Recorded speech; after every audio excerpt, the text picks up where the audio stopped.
Good day, everybody! It's Tyrannt, and welcome to day 5 of my daily live streams. We are playing the Stanley Parable Ultra Deluxe. I've actually played the original before. No surprise there. So, I'm planning to have a lot of fun with this one. In fact, I'm going to be winding down a bit until the release of ASA, at least for a little bit. Especially with the crunch coming out tomorrow. Anyway, that being said, let's begin a new game.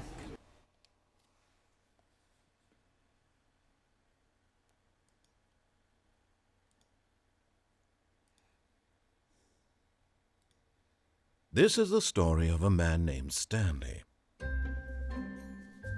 Stanley worked for a company in a big building where he was employee number 427.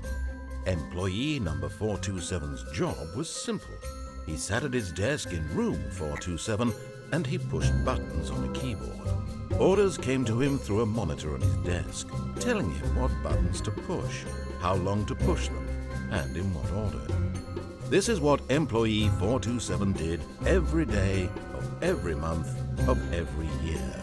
And although others might have considered it soul-rending, Stanley relished every moment that the orders came in, as though he had been made exactly for this job. And Stanley was happy. I don't feel very happy. And then one day, something very peculiar happened. Something that would forever change Stanley. Something he would never quite forget. He had been at his desk for nearly an hour when he realized that not one single order had arrived on the monitor for him to follow. No one had showed up to give him instructions, call a meeting, or even say hi. Never in all his years at the company had this happened, this complete isolation. Something was very clearly wrong. Shocked, frozen solid, Stanley found himself unable to move for the longest time. But as he came to his wits and regained his senses, he got up from his desk and stepped out of his office. All right, let's go. All of his co-workers were gone. What could it mean? Stanley decided to go to the meeting room. Perhaps he had simply missed a memo. All right, let's go to not where he wanted us to go. Christ, everyone really is gone. Let's check these monitors for a second.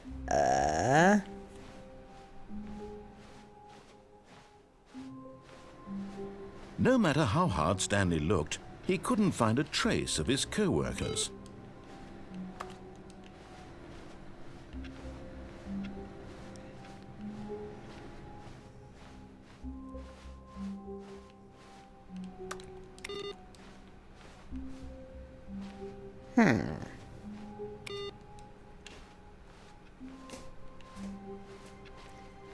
It's rude to just leave your monitors just on. Well, it's not rude, but still, it's a waste of power. When Stanley came to a set of 2 open doors, he entered the door on his left. Alright, go to the right. This was not the correct way to the meeting room, and Stanley knew it perfectly well. Perhaps he wanted to stop by the employee lounge first, just to admire it. Yeah, sure, whatever you tell yourself to do. Yes, truly a room worth admiring. It had really been worth the detour after all, just to spend a few moments here in this immaculate, beautifully constructed room. Stanley simply stood here, drinking it all in. Oh yeah, as you can see, it really was just a bug with the last game. Everything's back to normal-ish. Yes, really, really worth it being here in the room. A room so utterly captivating that even though all your co-workers have mysteriously vanished, here you sit looking at these chairs and some paintings. Really worth it. I mean, what attachment did I really have to these co-workers? I have no obligation to go find them. At this point, Stanley's obsession with this room bordered on creepy and reflected poorly on his overall personality. It's possible that this is why everyone left. Oh, okay, narrator, fuck you. I'm going to stay in this room even longer now. Meh. Stanley sat around waiting for more dialogue. But when a long time had passed and there was no more, he decided that the game was trying to send him a message. Oh, I see how it is. I'm gonna hump this vending machine. And I'm gonna... I can't get on this chair, but... You get the idea. I'm being unpleasant for your environment, game. Screw you, narrator. But at last, he'd had enough of the amazing room, and took the first open door on his left to get back to business. No, you're being mean. I'm going through here. Stanley was so bad at following directions, it's incredible he wasn't fired years ago. Do not lie. If you are lying, right now, stop. Also, why is that on a caution sign?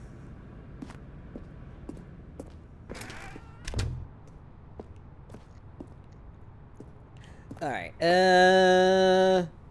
we have some options here. We can either ride the lift over to the other side, ride it up, go to this catwalk here, plunge ourselves to our death, or I think we can clutch and get to that hole over there.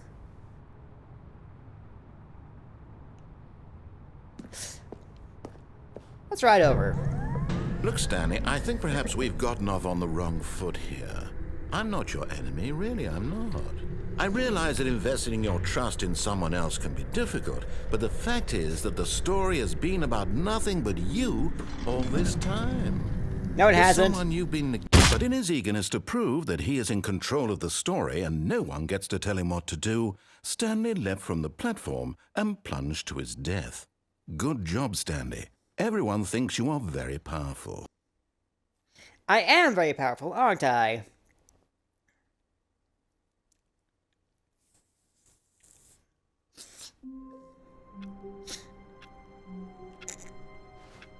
But you know what? I don't think I want to play your game. I'm just gonna close this door. But Stanley simply couldn't handle the pressure. What if he had to make a decision? What if a crucial outcome fell under his responsibility? He had never been trained for that. No. This couldn't go any way except badly. The thing to do now, Stanley thought to himself, is to wait. Nothing will hurt me. Nothing will break me. In here I can be happy forever. I will be happy. Stanley waited. Hours passed, then days. Had years gone by? He no longer had the ability to tell. But the one thing he knew for sure, beyond any doubt, was that if he waited long enough, the answers would come. Eventually, someday, they would arrive. Soon, very soon now, this will end. He will be spoken to. He will be told what to do. Now it's just a little bit closer. Now it's even closer. Here it comes.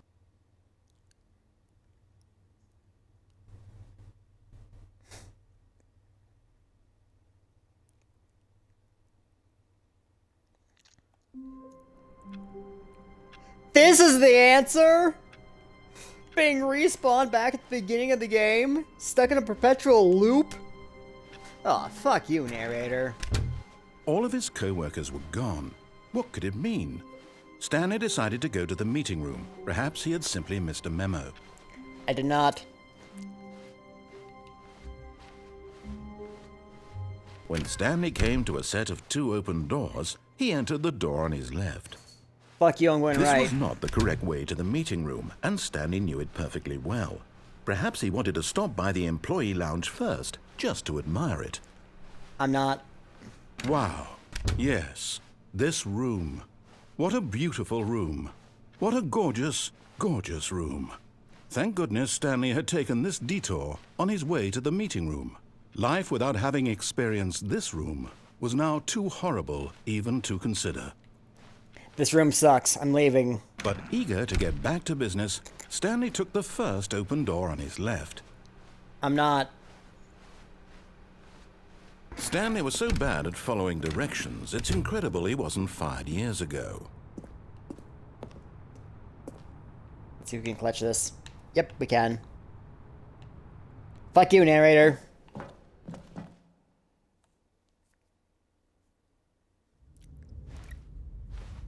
Stanley had now gotten himself so far off the beaten path that it seemed the office had begun. So far off the beaten path that it seemed the office had begun. So far off the beaten path that it seemed the office had begun. So far off the beaten path that it seemed the office had begun. So far off the beaten path that it seemed the office had. You didn't think I was actually just a recording, did you? What a silly and trite explanation that would be. All the back and forth between you and me, all the absurd adventures we've been through, and it all turns out I'm just a tape recording? It was all just in Stanley's head.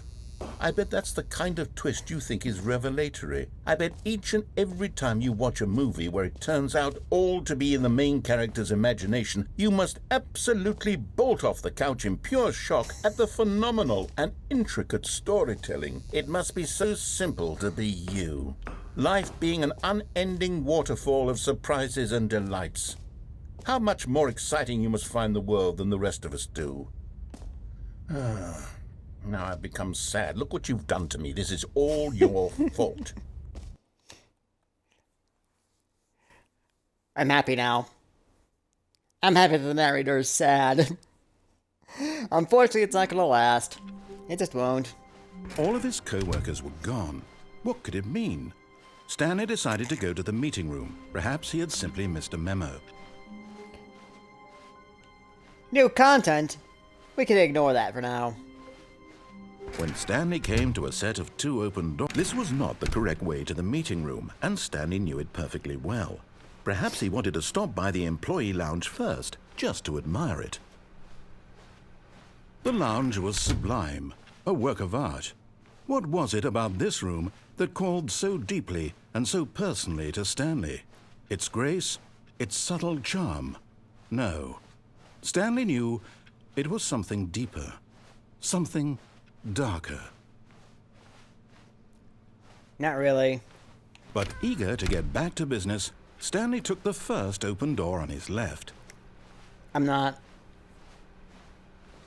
Stanley was so bad at following directions, it's incredible he wasn't fired years ago. Look, Stanley, I think perhaps we've gotten off on the wrong foot here. I'm not your enemy, really, I'm not. I realize that investing your trust in someone else can be difficult, but the fact is that the story has been about nothing but you all this time. It's not. What? Really? I was in the middle of something. Do you have zero consideration for others? Are you that convinced that I want something bad to happen to you? Why? Yes. I don't know how to convince you of this, but I really do want to help you, to show you something beautiful. Look, let me prove it. Let me prove that I'm on your side. Give me a chance. I don't think I should trust you. There's danger everywhere, after all.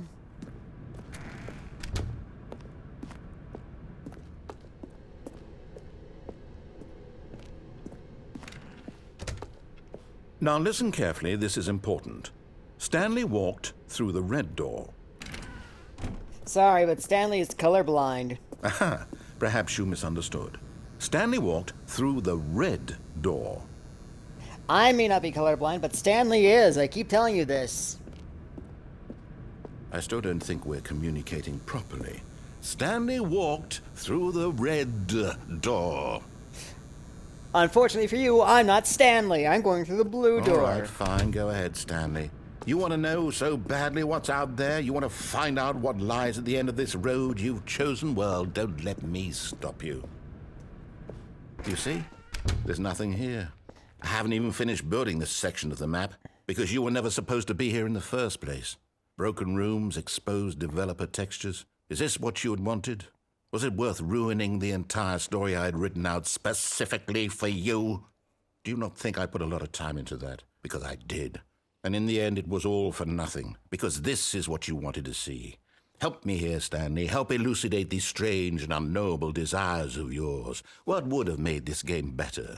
What did you want to see? Vehicles? Skill trees? Work with me. You've given me absolutely nothing so far. Tell you what, let me take a stab in the dark at a new design, and you can give me some feedback. There we go. A third option. This already feels leaps ahead of where we were before. Go ahead, Stanley. Take it for a spin. Nope. I'm not going to take your new option for a spin. I'm going to do the first option. Okay, I'm going to stop you there. Now, tell me about your experience with this new version. Would you say that the game benefited from allowing you more choices? Feel free to be honest. I'm looking for some real critical feedback here. I'm going to do what spiteful people do and just spite review. A 1? I mean, I can understand if you had reservations, you saw ways the game could be improved to more fully express itself mechanically and artistically, but a 1? That's not even helpful. What am I supposed to do with that? But I guess it isn't my place to judge. Here, based on the data from your previous playthrough, I've compiled a new version. And to be perfectly candid, I think I've knocked it out of the park with this one. Let's take a look.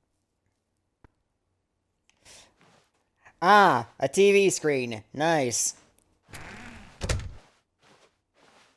Now, would you say that competitive leaderboard helped you feel motivated to keep walking through doors? Again, honest answers, please. I do nothing but walk through doors, so no. Hey, I nearly forgot. I've got a prototype of a new game I've been working on, and now would be a lovely opportunity to give it some playtesting. You wouldn't mind taking a look at it, would you? Perfect. Let me boot it up. In this game, the baby crawls left towards danger. You click the button to move him back to the right, and if he reaches the fire, you fail. It's a very meaningful game, all about the desperation and tedium of endlessly confronting the demands of family life. I think the art world will really take notice.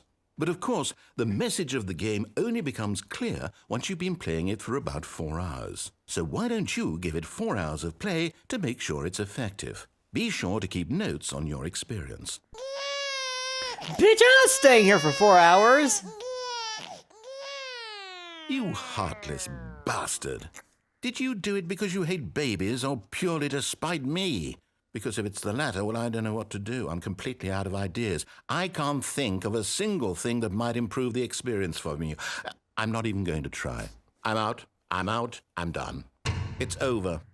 Thank you for playing. Your input was extremely valuable. Oh, hey, since my game was so awful, why don't we play someone else's game, just to ease the pain? Let's see. What do we have here? I've been playing other games for past 5 days now. This seems like it'll work. Let's give it a shot.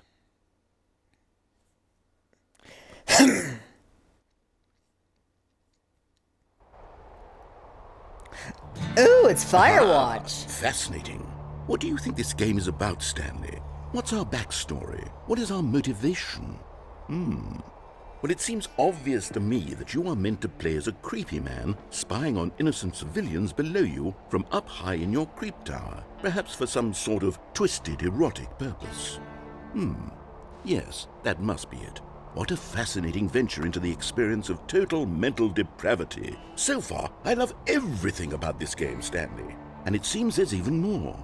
Come, let's venture outward and see what else is out there. I never actually played Firewatch, but it's on my list to do.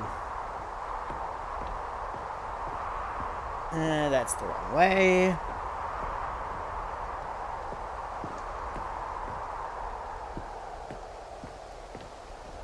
I've heard the name Firewatch, but again, never played the game. Would like to, though. Maybe sometime in the future after I played ARK Ascended. Oh, no. No, it can't be. It is! It is. It's an open world game. Good God, quickly, block it off. Oh. No, let me go! Stanley, what a close call. You nearly wandered off into that thing. That big, open, just wandering around, no right or wrong directions, no path to follow. You can just go in any... Oh, thank heavens we avoided it. We're out of the woods now, Stanley. Okay, I'm going to get us out of here. Let's find another game. Preferably something with walls. Something with nice, big, insurmountable walls. Okay, I think this will be just the thing.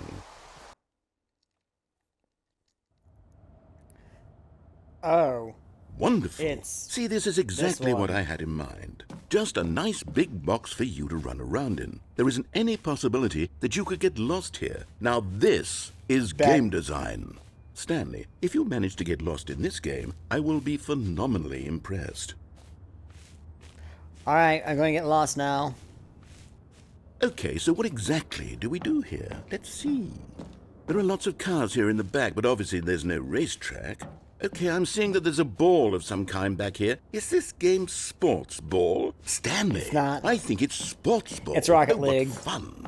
We shall run the bases and do a touchdown together. Yes, I think surely we must. Okay, Stanley, here's the ball. Have fun. Never played Rocket League either, but it's one I don't intend to play anytime soon. Hold on. What are you doing? Getting lost.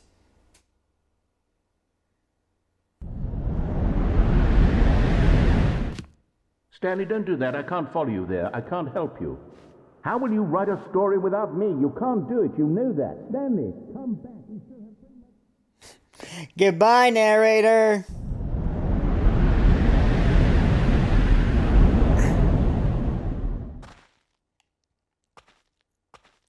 And here we are, in a beta version of the Stanley Parable.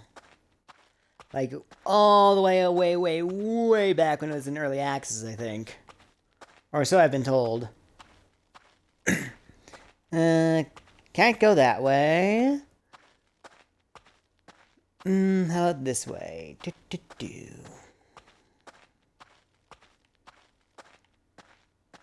We had all sorts of structural impossibilities. How about we go this way? Yes! The two doors as indication of what I've been saying.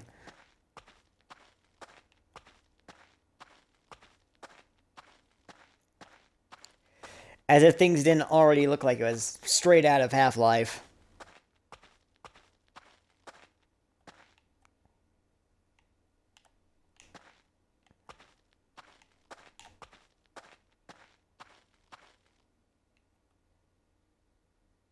I wonder what he found. If what he wanted was to be the leading man in his own story, well, perhaps he's gotten it. Down in wherever he is right now. I wonder if he's happy with his choice. And if he's learned the heavy cost that comes with it. He'll understand soon what I was trying to tell him. He needs me. Someone who will wrap everything up at the end, to make sense out of the chaos and the fear and the confusion. That's who I am. That is what I mean to this world. Oh, yes. You don't? Yes, I'll be back. There's no other way. Once this ends, after it all comes to a close, then I'll be back. The end will be here soon. Very soon. It won't. I can wait.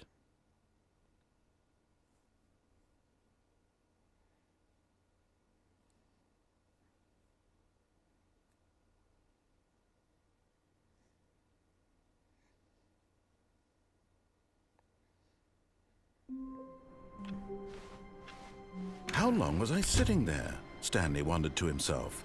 Minutes? Days? Centuries? Did something crucial happen while my senses were turned? He made a note to be more careful with time from now on.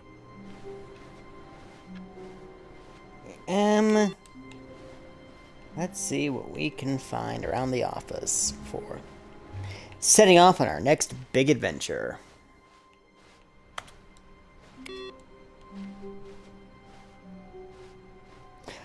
Input. There, you can have your input. We are not doing new content. No new content. When Stanley came to a set of 2 open doors, this was not the correct way to the meeting room, and Stanley knew it perfectly well. Perhaps he wanted to stop by the employee lounge first, just to admire it. I don't. Standing now in this incredible room, Stanley for the first time understood true happiness. Then the feeling went away, and he felt sad again. Then it came back, and lingered for a minute or two. Now it's only half there. Just a kind of, tingle. But eager to get back to business, Stanley took the first open door on his left. We're not going to the left, dude. Stop saying that. Stanley was so bad at following directions, it's incredible he wasn't fired years ago. Look, Stanley, I think perhaps we've gotten off on the wrong foot here. I'm not your enemy, really, I'm not. I realize that investing your trust in someone else can be difficult, but the fact is that the story has been about nothing but you all this time. It has not! What? Really? I was in the middle of something. Do you have zero consideration for others? Are you that convinced that I want something bad to happen to you? Why? Yes. I don't know how to convince you of this, but I really do want to help you, to show you something beautiful. Look, let me prove it. Let me prove that I'm on your side. Give me a chance. Now listen carefully, this is important. Stanley walked through the red door. Alright, I'll listen to you just this once. Oh, thank God you are willing to listen to me. Do you see that I really have wanted you to be happy all this time? The problem is all these choices. The two of us always trying to get somewhere that isn't here. Running and running and running, just the way you're doing right now. Don't you see that it's killing us, Stanley? I wanted to stop. We would both be so much happier if we just stopped. And I think I have a solution. Here, let me I have a show solution you. too.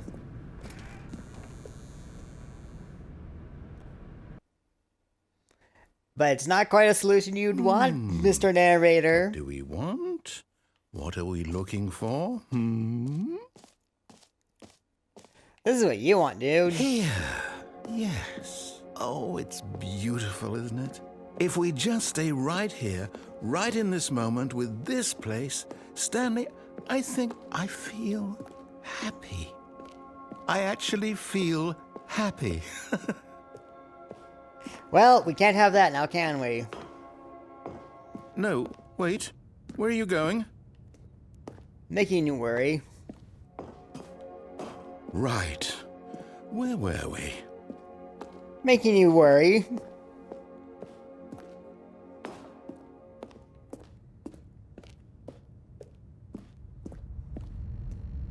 Oh no. Stay away from those stairs. If you hurt yourself, if you die, the game will reset. We'll lose all of this. Let me think. Suicide or this? Good, good. We can't be too safe. Promise me you won't go back there. Just stay here. Yeah, I can't promise that, because this place, as nice as it is, doesn't quite beat other games I've played. What do we talk about? You're risking everything we achieved here. Everything you achieved here. I've just been moving thumbsticks around all day. Not even all day. It hasn't even been an hour. You are going to stay here, aren't you? No, I'm not.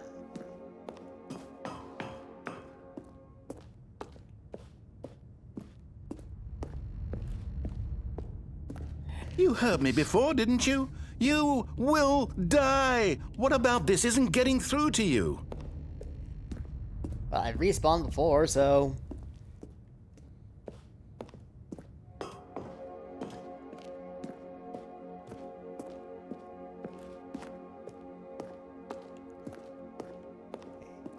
No comments here? Fine.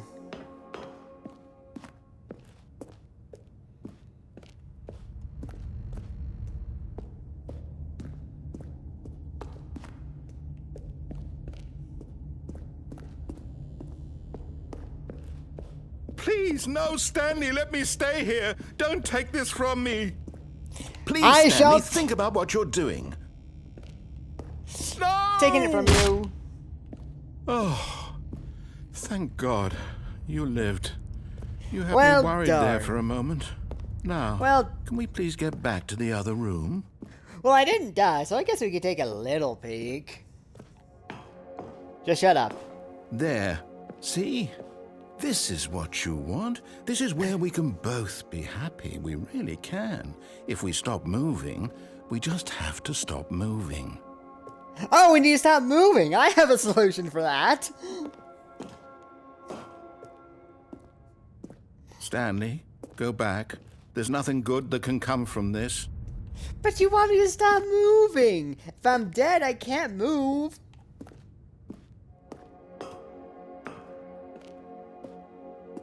Got nothing to say? Alright. Well.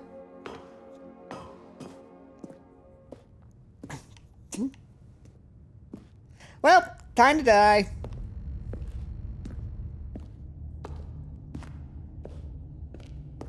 No. No, no, what are you doing? Do you just not believe me? What can I say to convince you?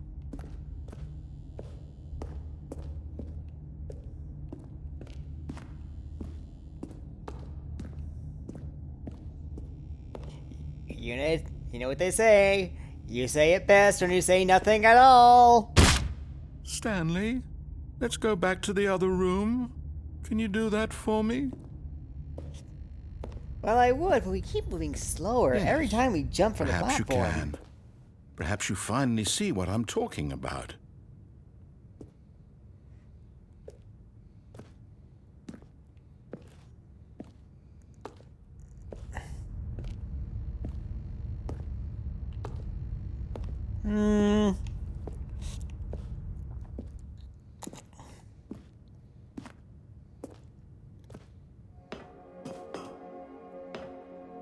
I know you'll see that we can't be happy if we leave this place. You can see that, can't you?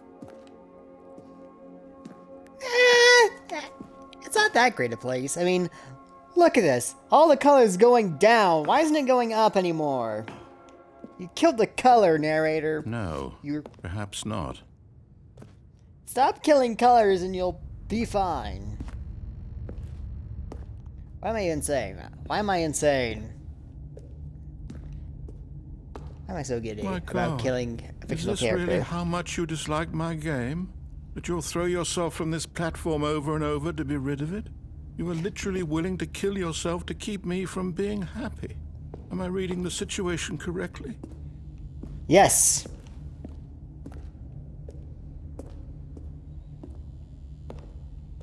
Because you won't shut up. Now, be silent. Or maybe you're just getting a kick out of it. I don't know anymore. Do you actually want to stay alive? Or are you just teasing me?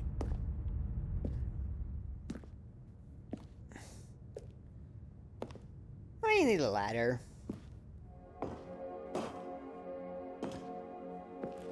I wanted us to be happy here, Stanley. I really did. I still thought that was possible.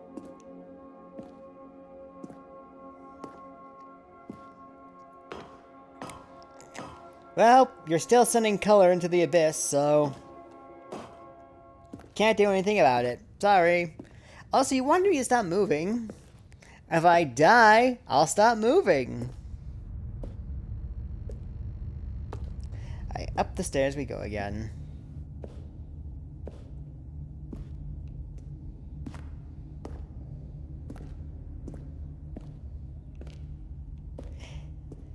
You're staying awfully quiet, narrator. Got nothing else to add? Got nothing else to say?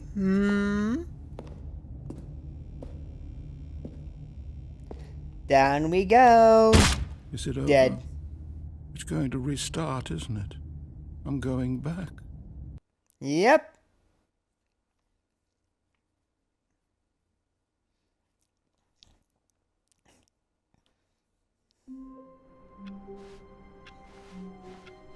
All of his co-workers were gone. What could it mean? Stanley decided to go to the meeting room. Perhaps he had simply missed a memo. I did not. No memos to miss.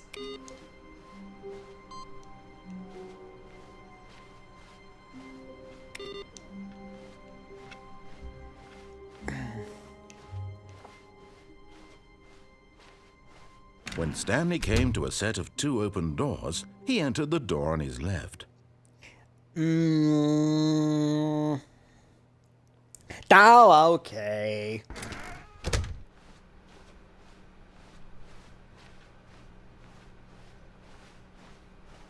Yet there was not a single person here either. Feeling a wave of disbelief, Stanley decided to go up to his boss's office, hoping he might find an answer there.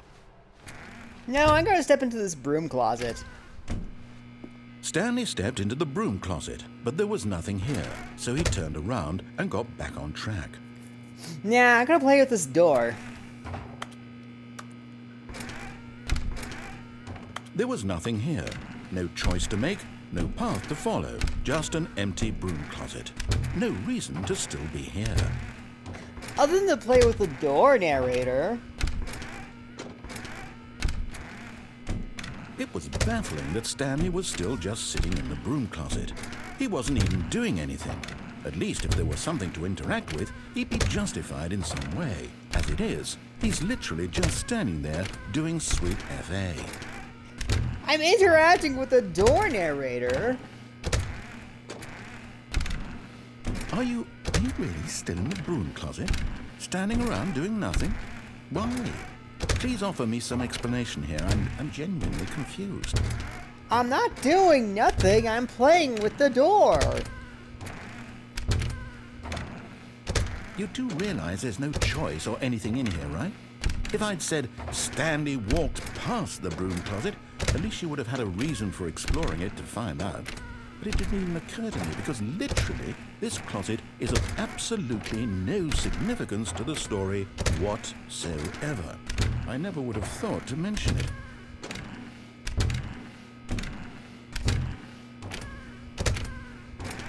Maybe to you this is somehow its own branching path. Maybe when you go talk about this with your friend, you'll say, "Oh, did you get the broom closet ending? The broom closet ending was my favorite." I hope your friends find this concerning. Well, if it's not part of the story, why is it in the story? Huh, narrator? Stanley was fat and ugly and really stupid. He probably only got the job because of a family connection. That's how stupid he is. That or with drug money. Also, Stanley is addicted to drugs and hookers. Well, now you're just being mean. I'm going to stay in the broom closet for a bit longer. Well, I've come to a very definite conclusion about what's going on right now. You're dead. You got to this broom closet, explored it a bit, and were just about to leave because there's nothing here, when a physical malady of some sort shut down your central nervous system and you collapsed in front of your screen. Well, in a situation like this, the responsible thing is to alert someone nearby so as to ensure that your body is taken care of before it begins to decompose. Hello? Anyone who happens to be nearby? The person at this computer is dead. They have fallen prey to any number of your countless human physiological vulnerabilities. It's indicative of the long-term sustainability of your species. Please remove their corpse from the area and instruct another human to take their place, making sure they understand basic first-person video game mechanics and filling them in on the history of narrative tropes in video gaming, so that the irony and insightful commentary of this game is not lost on them. All right, when you've done that, just step out into the hallway. Joke's on you, narrator. It's an Xbox, not a computer. Ah, second player. It's good to have you on board. I guarantee you can't do any worse than the person who came before you. Also, if I'm dead, how do I keep interacting with the door? You too? Unbelievable. I'm at the mercy of an entire species of invalids. Perhaps there's a monkey nearby you can hand the controls to. A fish? Nope. Fungus? Nope. Look, Nope. You can hammer out the details. I'm not particularly picky. I'll just be waiting for when you're ready to pick up the story again. Well, nothing else to do here. Let's go downstairs. Coming to a staircase, Stanley walked upstairs to his boss's office. No, we're going downstairs. Into the depths of hell. But Stanley just couldn't do it. He considered the possibility of facing his boss. Admitting he had left his post during work hours, he might be fired for that. And in such a competitive economy, why had he taken that risk? All because he believed everyone had vanished? His boss would think he was crazy. And then something occurred to Stanley. Maybe, he thought to himself, maybe I am crazy. All of my co-workers blinking mysteriously out of existence in a single moment for no reason at all? None of it made any logical sense. And as Stanley pondered this, he began to make other strange observations. For example, why couldn't he see his feet when he looked down? Why did doors close automatically behind him wherever he went? And for that matter, these rooms were starting to look pretty familiar. Were they simply repeating? No, Stanley said to himself, this is all too strange. This can't be real. And at last, he came to the conclusion that had been on the tip of his tongue. He just hadn't found the words for it. "I'm dreaming!" he yelled. "This is all a dream." Oh, what a relief Stanley felt to have finally found an answer, an explanation. His co-workers weren't actually gone. He wasn't going to lose his job. He wasn't crazy after all. And he thought to himself, I suppose I'll wake up soon. I'll have to go back to my boring real-life job pushing buttons. I may as well enjoy this while I'm still lucid. So he imagined himself flying and began to gently float above the ground. Then he imagined himself soaring through space on a magical starfield, and it too appeared. It was so much fun, and Stanley marveled that he had still not woken up. How was he remaining so lucid? And then perhaps the strangest question of them all entered Stanley's head. One he was amazed he hadn't asked himself sooner. Why is there a voice in my head dictating everything that I'm doing and thinking? Now the voice was describing itself being considered by Stanley, who found it particularly strange. I'm dreaming about a voice describing me, thinking about how it's describing my thoughts, he thought. And while he thought it all very odd and wondered if this voice spoke to all people in their dreams, the truth was that, of course, this was not a dream. How could it be? Was Stanley simply deceiving himself, believing that if he's asleep, he doesn't have to take responsibility for himself? Stanley is as awake right now as he's ever been in his life. Now, hearing the voice speak these words was quite a shock to Stanley. After all, he knew for certain, beyond a doubt, that this was in fact a dream. Did the voice not see him float and make the magical stars just a moment ago? How else would the voice explain all that? This voice was a part of himself too. Surely, if he could just... He would prove it. He would prove that he was in control, that this was a dream. So he closed his eyes gently, and he invited himself to wake up.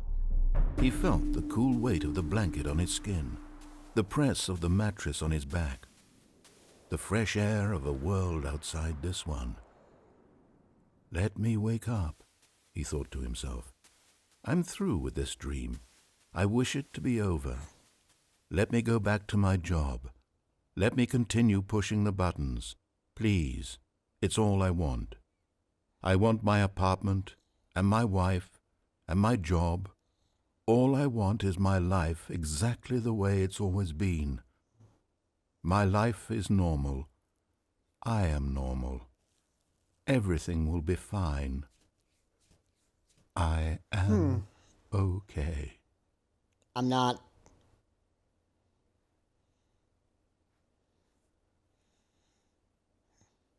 Stanley began screaming. Please, someone, wake me up. My name is Stanley. I have a boss. I have an office. I am real. Please, just someone tell me I am real. I must be real. I must be. Can anyone hear my voice? Who am I? Who am I? And everything went black.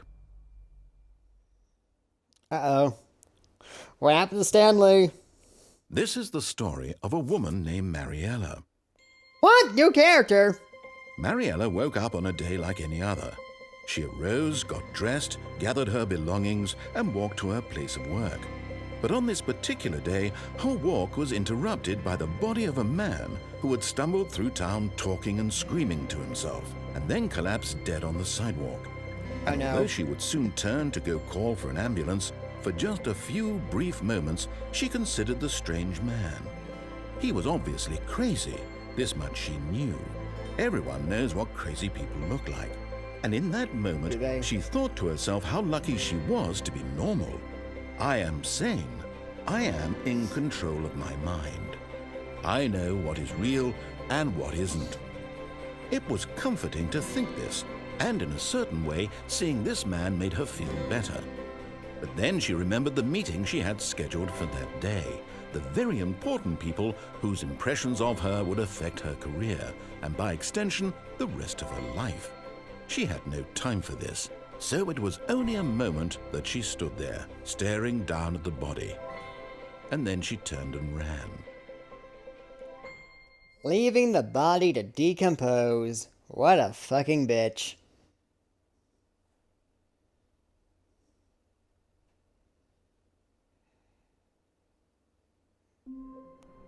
Alright, All of his co-workers were gone.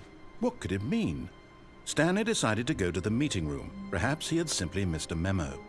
Stop telling me to go to the meeting room. I'm not going there anytime soon. I'm pretty sure the next input should be, I think, in the boss's office. So let's finally go there at least. When Stanley came to a set of 2 open doors, he entered the door on his left. Actually, no, I have a new idea. This was not the correct way to the meeting room, and Stanley knew it perfectly well. Perhaps he wanted to stop by the employee lounge first, just to admire it. Stanley felt lightheaded, butterflies in his stomach, giddy in a way he had never known before. Was it this room? A connection between the two? Could a man love a room? I mean, truly, truly, deeply, madly love. I don't know. But I don't know eager people's to get back to fetishes. business, Stanley took the first open door on his left. Sure, why not? And so he detoured through the maintenance section, walked straight ahead to the opposite door, and got back on track. No, we're going down on this elevator.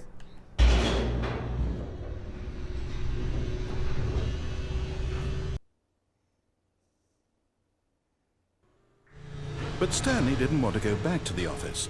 He wanted to wander about and get even further off track. So That's now, the in idea. order to get back, he needed to go, from here, it's, left.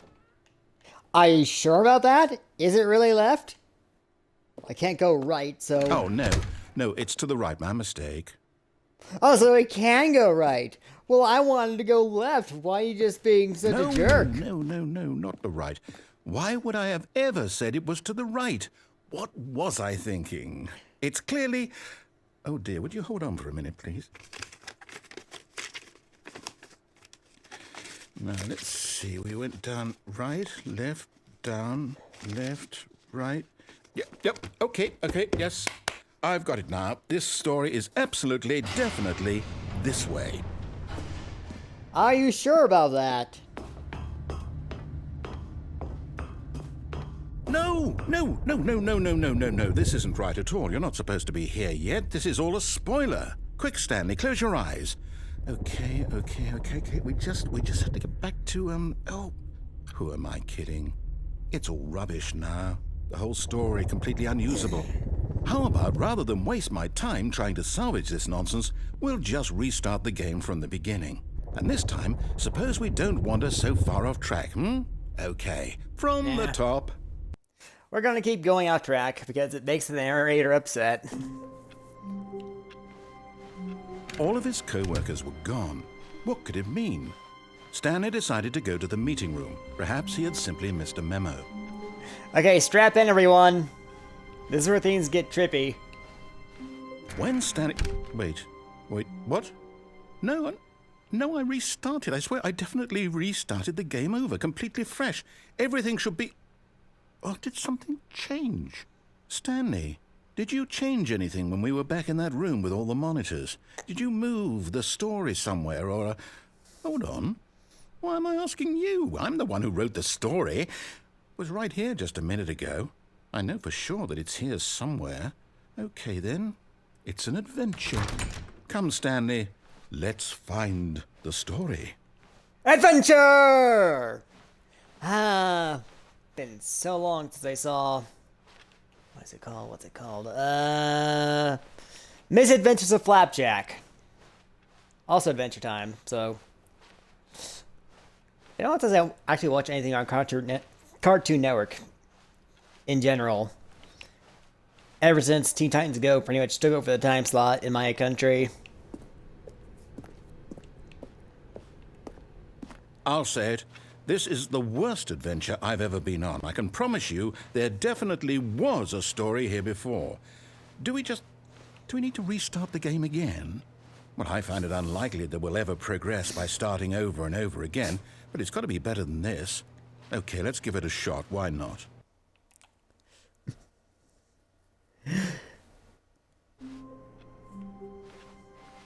All of his co-workers were gone. What could it mean? Stanley decided to go to the meeting room. Perhaps he had simply missed a memo. All right. I guess we'll go to the meeting room. Okay, but tell me, narrator, how am I supposed to get there if there's no freaking doors? I might be remembering this wrong. It's possible the story is back where we just came from. Why don't we go back the other direction and see if we missed anything? All right.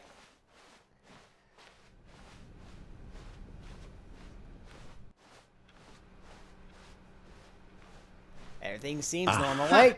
I knew we'd miss something. The story. Here it comes. How did we forget the story? You're the one telling it. No, wait. Never mind. Not the story. Okay, let's head back the other way and retrace our steps. Isn't that the whole reason we came this direction?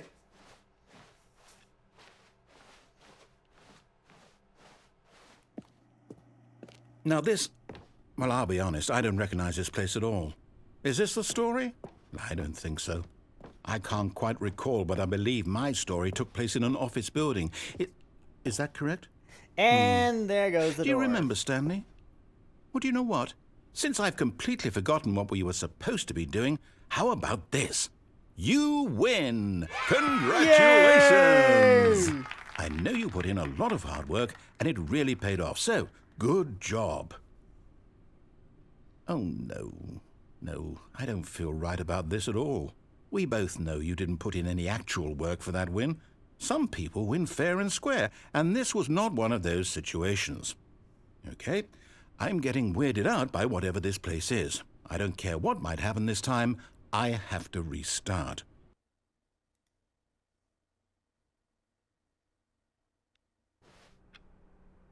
All right. All right, I've got a solution. This time, to make sure we don't get lost, I've employed the help of the Stanley Parable Adventure Line.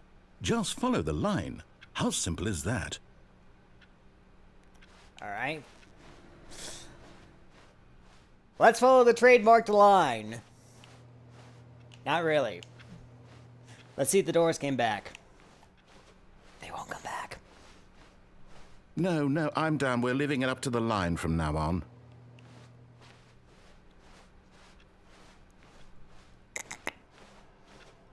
All right, fine.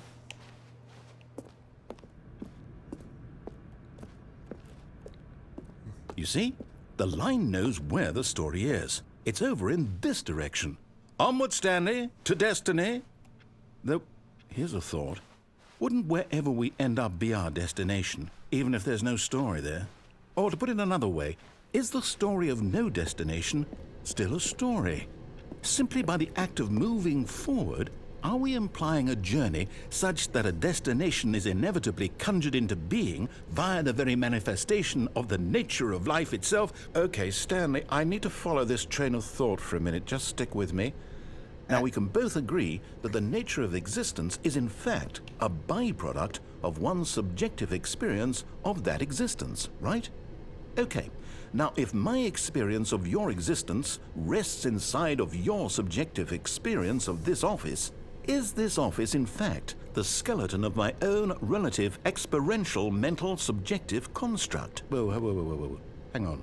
That got a bit weird back there. Well, I'd like to apologize. Not sure where I was going with all that.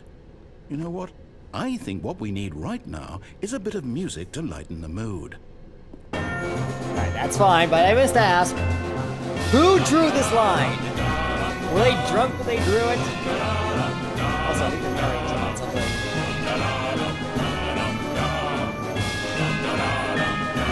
Yeah, whoever drew this line was definitely on something. Like, how am I supposed to walk on the ceiling? I'm not Spider-Man. Did Deadpool make this line?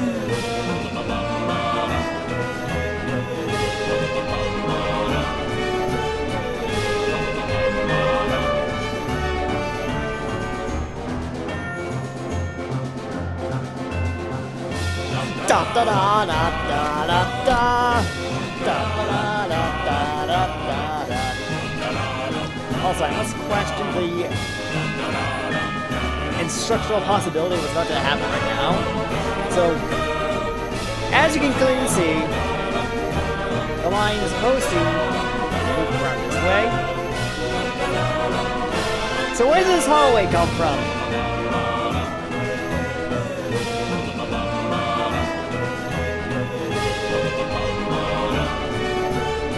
It's clearly not a hallway between these two spaces, but here it is, clear as day. Either way, right. Just for funsies.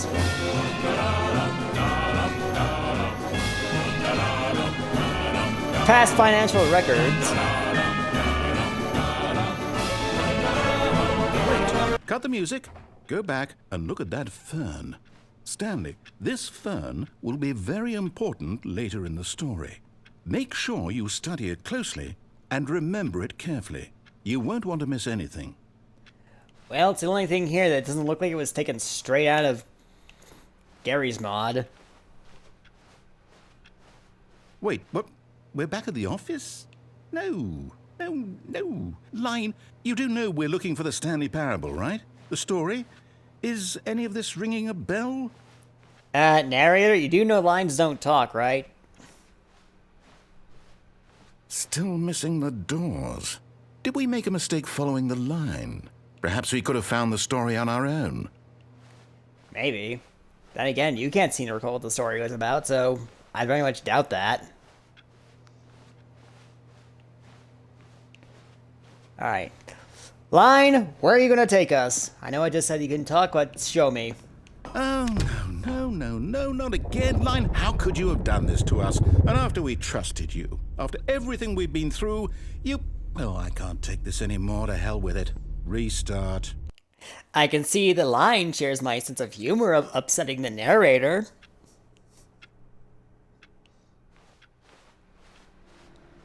You know what, Stanley? I say forget the adventure line. What's it ever done for us? We're intelligent people, right? Why can't we make up our own story? Something exciting, daring, mysterious. Ooh, this all sounds perfectly doable. Why don't we simply start wandering in, well, I don't know. How about this direction? Alright. Not that I have a choice. Now, yes, this is exciting. Just me and Stanley forging a new path, a new story. Well, it could be anything. What do you want our story to be? Go wild. Use your imagination. Whatever it might be, Stanley, I'm ready for it. Are you sure about that? I can come up with some pretty messed up stuff. Oh, no, not you again. Stanley, I'd also like to veto the line from having any role in our awesome new story. No lines or monitor rooms. Just don't acknowledge it, and we should be fine. Well, I like the line. It's welcome in my story, not yours. Oh, look. Ah, a choice. We get to make a decision. From here, the story is in our control.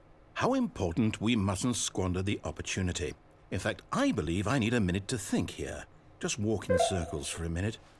Going against the grain. So I know going that against each the grain. door has to lead going against the somewhere, grain. which means that somewhere, the place where we're trying to go, there must be a reverse door that leads here.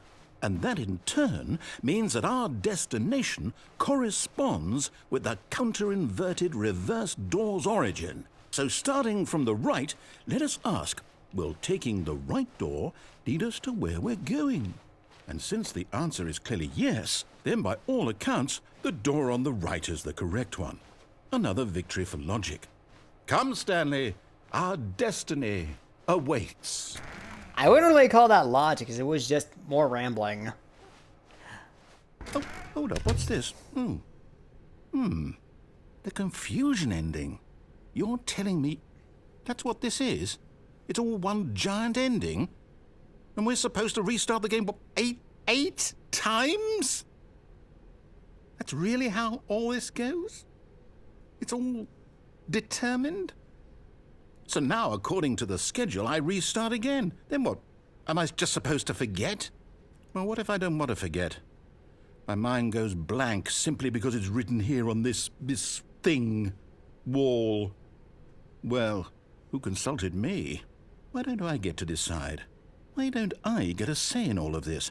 Is it really... No, it can't be. I don't want it to be. I don't want the game to keep restarting. I don't want to forget what's going on. I don't want to be trapped like this. I won't restart the game. I won't do it. I won't do it. I won't do it. And the timer stopped? Does that mean, did we do it? Did we break the cycle? The, whatever it is that made this schedule? How would we even know? Will someone come for us? Will something happen? So, okay. I guess now we just wait. You know, I suppose in some way that this is a kind of story, wouldn't you agree? I'm not quite sure if we're in the destination or the journey, though they're always saying that life is about the journey and not the destination, so I hope that's where we are right now. We'll find out, won't we? Eventually. Well, in the meantime, if you...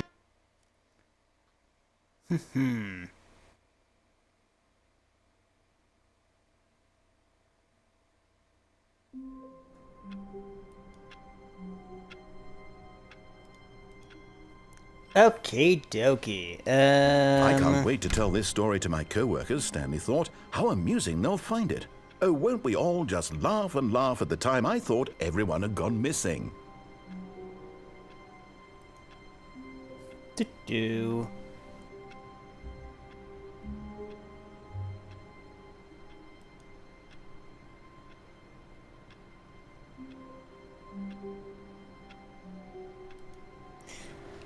Do.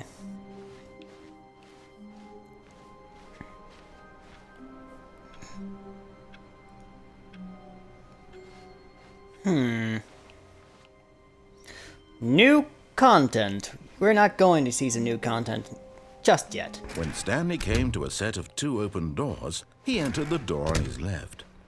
We're not going toward the door on the left. Well, we are, but we're just not doing the Yet story there you was want. not a single person here either. Feeling a wave of disbelief, Stanley decided to go up to his boss's office, hoping he might find an answer there.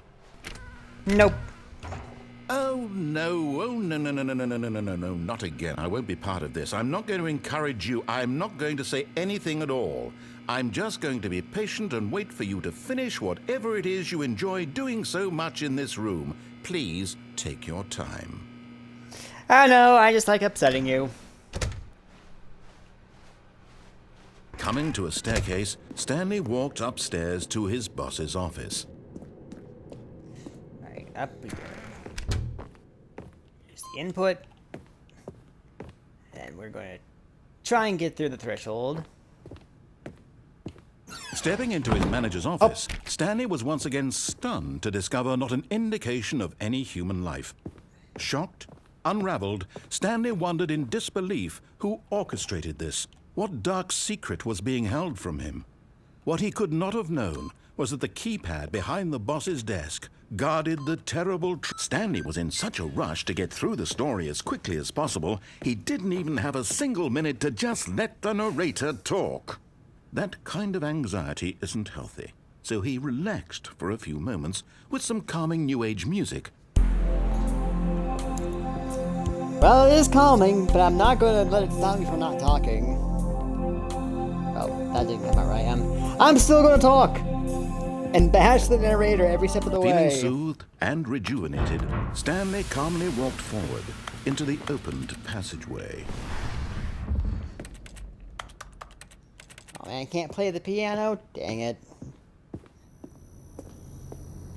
Well, into the elevator we go. Can't go up at the moment, but we can go down.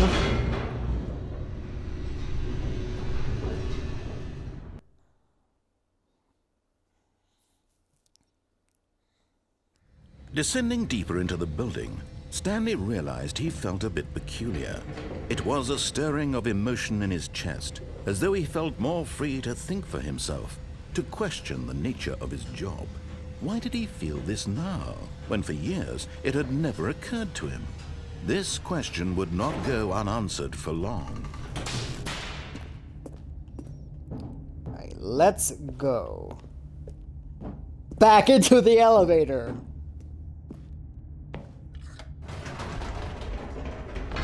Whoops. Nope. Never mind. Stanley actually got back into the elevator and went back up. Silly me. Why did Stanley do that when he knew that it would just lead back to his boss's office? Well, that's a great question. I just can't wait to find out.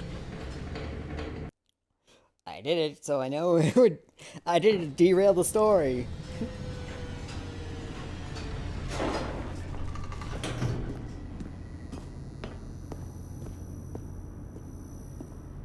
Here we are, Stanley. It's your boss's office. Exactly the way it was before you got onto the elevator. It's still just exactly what it is. What a decision you've made to come up here and look at the office again. This has fleshed out the plot of the story in new and fascinating ways I could have never anticipated. It's that keen eye for storytelling that you have, an incisive rapid fire of critical plot points, one after the other, weaving a rich tapestry of uncompromising narrative. Wow! I'm bolted to the edge of my seat. Well, you did say it was a good story writer, or at least curious about my writing skill. Last ending, so I thought I'd demonstrate it. Kind of, with my limited ability. Incredible. Now he's getting back into the elevator and going down again. Ladies and gentlemen, how does he keep coming up with all of this?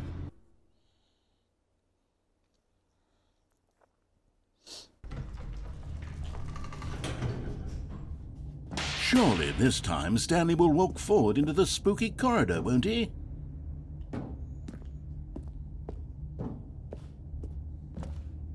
Nope. Did you think we were going to go forward down the spooky corridor? No. It's time once again to go back up in the elevator. I can't even begin to grapple with what might be up there. Is it the boss's office again?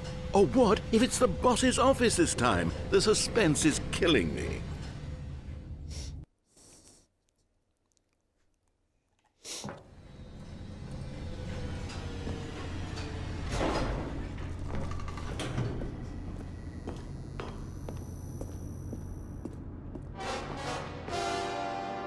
Oh my God, it's the boss's office. This absolutely changes everything for me. Give me a time out here for a minute while I process this. Excuse me, I was trying to admire the number 4.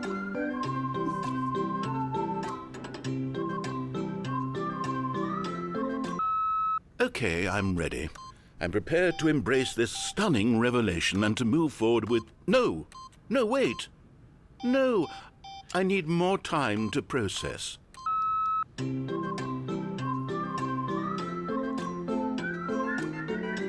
Just let me admire 4.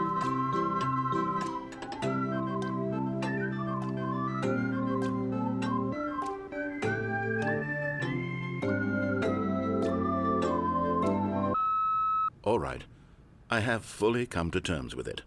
I have made space in my worldview for this astonishing new reality. As before, I turn to your expert eye for gripping narrative, Master Stanley. Back down again. Of course. Going back down in the elevator. How did I not anticipate it? I mean, sure, now it's obvious, but you have to understand that 30 seconds ago, this kind of thing had never been attempted before. I had no frame of reference to even anticipate it. That's just how revelatory Stanley's decision-making is. A breath of fresh air in a landscape of storytelling that has grown stale and repetitive. Like an isekai.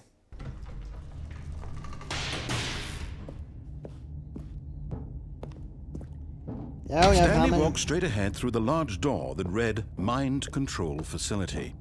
No, he didn't. He went back in the elevator and went back up.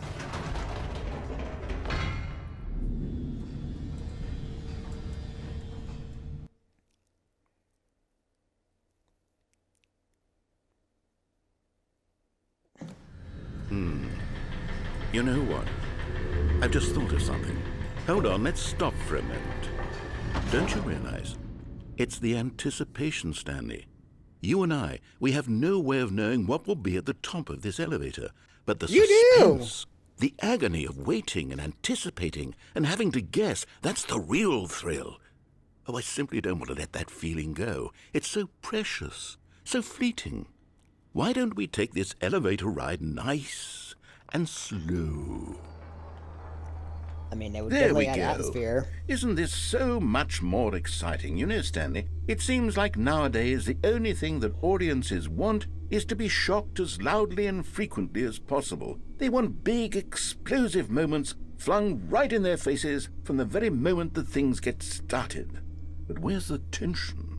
Where's the trust in the audience to build a slow and nuanced appreciation for the story, the characters? Why aren't we given time to imagine the surprises, to have to think and to anticipate, and then to marvel at the eventual reveal? This is storytelling, Stanley. What you and I are doing right now. This is the most exciting narrative to be developed in years, and it's really all because of you. You're the one who took this bold step of revisiting the exact same locations over and over. Truly, I mean it. This is unique and different. It's not like anything else out there. You see, I want stories that surprise me, Stanley. I want to have to think. I want to be engaged and not pandered to. We're being fed such unimaginative drivel all the time, and we all know it, which is why we're so starved for content that makes us feel sharp and vital and alive. That's why people like you so much, Stanley, because you're not afraid to spit in the face of tradition. You're a role model, you know? People look up to you, which is why... Oh, I didn't know when to spring this on you, but, well, I've gathered a little press conference for you so that you can talk about your work and your storytelling and your life. Yes, I know you're not much for the public eye, but I thought it would especially mean a lot to the people who have been following you from the beginning. They really look up to you, Stanley. I don't know if you realize the impact you have on them. This is the kind of gesture that might leave a tremendous impact on them for the better. Oh, good, we're here. Okay, the room where we're holding the press conference should be just around the corner here somewhere. All eyes on me, live on stage. Standing on the shoulders of giants such as the world's healthiest human being, all tricks revealed. How he did it, the pyramids, the man who built the pyramids, yeah. Oh, and how can we forget the guy who went to Mars? Oh yes, truly I stand beside great titans. World peace, baby. Yes, here it is, just through this door. And the world's first sentient machine. Ah yes, truly. I stand Are you ready? a visionary. I've told them you're going to speak a little bit about the nature of surprise in storytelling and what it means to craft a truly unpredictable narrative. Oh, don't worry. You'll do great. Just be yourself and speak from the heart. I'm really proud of you, Stanley. Okay, it looks like they're ready for you. Go get them. Wow, maybe I really am influential. As employee 427. Oh, and let's not forget, the guy who came up with pizza.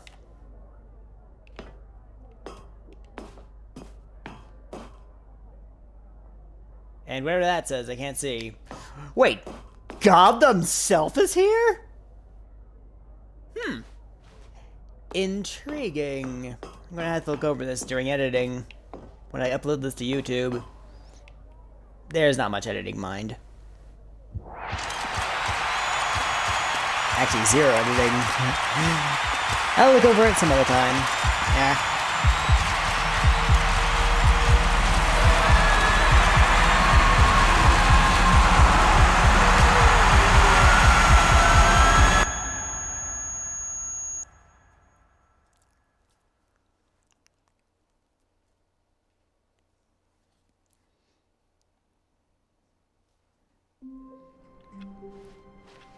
All of his co-workers were gone. What could it mean? Stanley decided to go to the meeting room. Perhaps he had simply missed a memo. No matter how hard Stanley looked, he couldn't find a trace of his co-workers. Well, I don't want by my co-workers. What I want is not new content. When Stanley came to a set of 2 open doors, he entered the door on his left. Sure.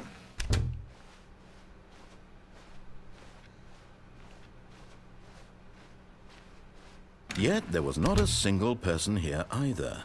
Feeling a wave of disbelief, Stanley decided to go up to his boss's office, hoping he might find an answer there. Seriously, narrator? You're gonna board up the frickin' broom closet like that? Jerk.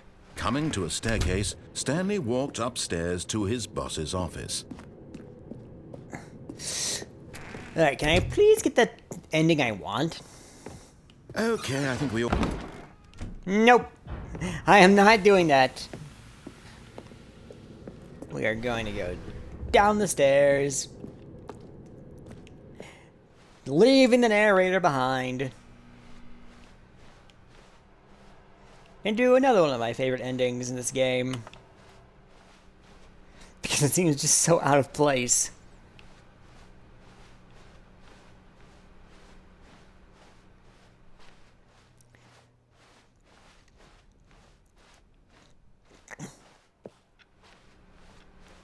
We can finally get away from him, guys.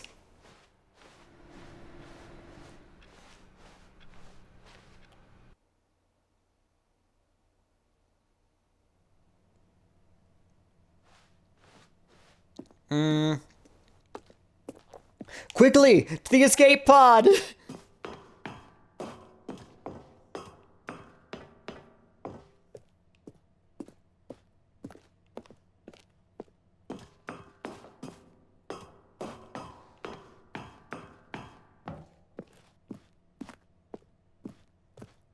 Wow, we're on a tall-ass building.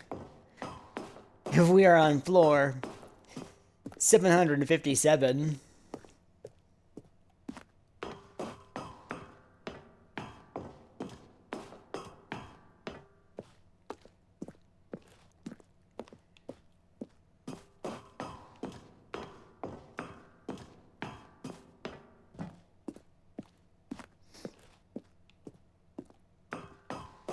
Make that 760. Escape pod launch bay. Let's get out of here. Farewell, narrator. But Stanley has his own ambitions.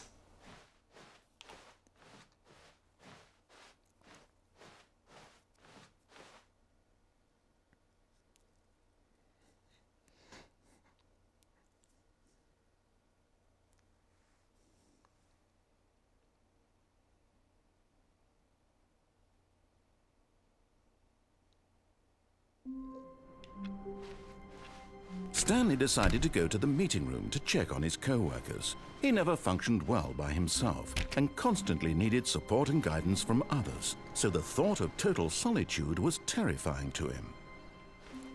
Christ, you're a jerk, narrator. No new content yet. When Stanley came to a set of 2 open doors, he entered the door on his left.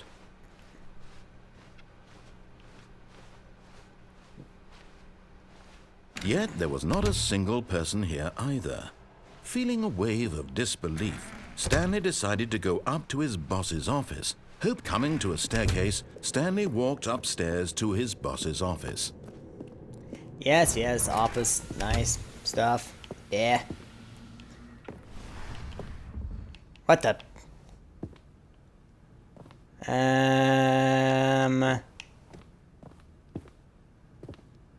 Okay. Don't know why my camera's acting so weird. Let's use the bathroom.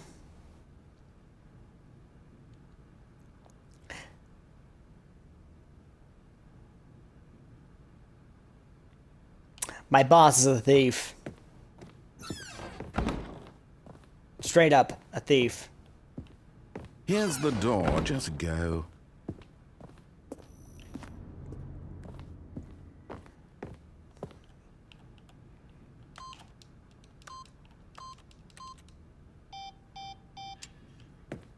Can't even see the number pad anymore.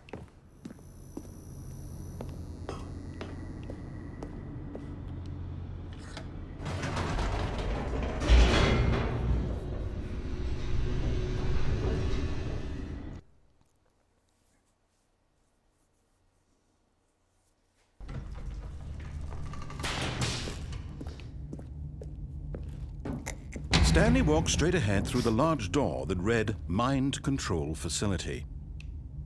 Now we're going to escape. Although this passageway had the word escape written on it, the truth was that at the end of this hall, Stanley would meet his violent death. Take a thought, no.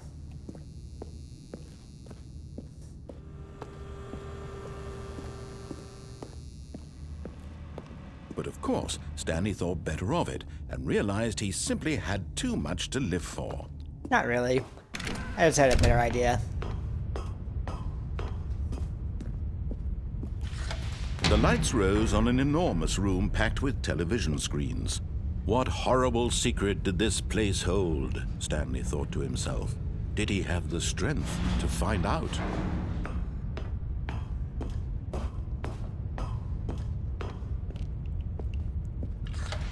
Now the monitors jumped to life, their true nature revealed. Each bore the number of an employee in the building, Stanley's co-workers. The lives of so many individuals reduced to images on a screen, and Stanley, one of them, eternally monitored in this place where freedom meant nothing.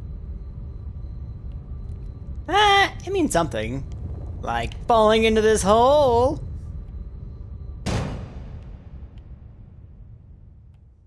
Aha! You've made it to the bottom of the mind control facility. Welcome! You see, back when the Stanley Parable first launched in 2013, getting to the bottom of the mind control facility was a bug that we simply didn't catch during development. And you all sent us lots of photos of it on Twitter and acted very superior about it. And you're all very, very clever. Good for you. Anyway, when it came time to update the game, we knew that we had to do something about this little goof of ours. So here you go. New content. You can call it the bottom of the mind control room ending, if that enhances your perception of the value of these updates. Isn't that what you crave? New content? Always more content, more, more. And I'm here to give it to you. I'm here to make it seem like we really covered every nook and cranny of the game with secrets and Easter eggs. How about this? We wrote a new piece of music just for this section. You won't hear it anywhere else in the game. It's a secret that's just for you. That's how special you are. We call this track, Good Job You've Made It to the Bottom of the Mind Control Facility. Well done. Bit long, but alright. Good job, you did it. Good job! You did it! 3, 2, 1. Good job, you made it to the bottom of the mind control facility. You jumped on the catwalk. You should have been careful. You should have been careful. It used to be a bug, but now it's an ending. Now it's an ending. I believe in you. I believe in your ability to cross this barrier and chase your dreams. But railings don't mean anything. Good job, you did it. Good job, you did it. Good job, you did it. Good job, you did it. Good job, you did it. Good job, you did it. Good job, you did it. Good job, you did it. Good job, you did it. Good job, you did it. I did it! I did something! Noteworthy, I think. All of his co-workers were gone. What could it mean? Stanley decided to go to the meeting room. Perhaps he had simply missed a memo. I know where the last bit of input is. I just don't want to do it quite yet. Let's at least show the true ending before. When Stanley came to a set Something. of 2 open doors, he entered the door on his left. I want to do the traditional ending Yet there before was not a showing off the single new person content. here either. Feeling a wave of disbelief, Stanley decided to go up to his boss's office. Coming to a staircase, Stanley walked upstairs to his boss's office.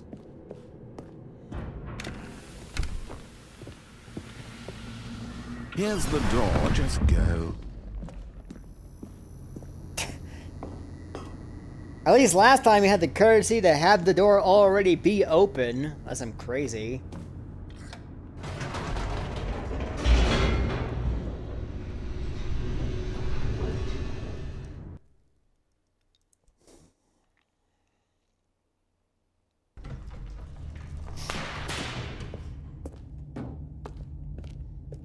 Stanley walked straight ahead through the large door that read Mind Control Facility.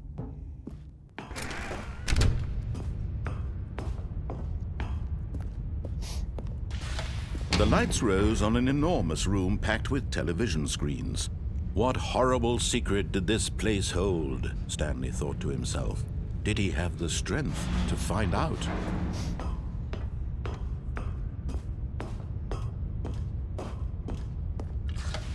Now the monitors jumped to life, their true nature revealed. Each bore the number of an employee in the building, Stanley's co-workers. The lives of so see if we can many find our room individuals before moving reduced on. to images on a screen, and Stanley, one of them, eternally monitored in this place where freedom meant nothing. We are 427. There it is.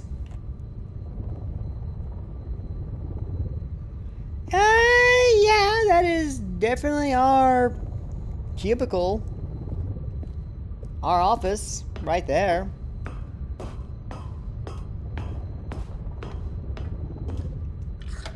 We're not inside of it This right now, mind obviously. control facility, it was too horrible to believe. It couldn't be true. Had Stanley really been under someone's control all this time? Was this the only reason he was happy with his boring job? That his emotions had been manipulated to accept it blindly? No, he refused to believe it. He couldn't accept it. His own life in someone else's control? Never! It was unthinkable, wasn't it? Was it even possible? Had he truly spent his entire life utterly blind to the world? I don't know. But here was the proof, the heart of the operation. Controls labeled with emotions, happy or sad or content. Walking, eating, working, all of it monitored and Can't go through this commanded door, from this very unfortunately. place. And as the cold reality of his past began to sink in, Stanley decided that this machinery would never again exert its terrible power over another human life. For he would dismantle the controls once and for all. Goodbye, power stuff.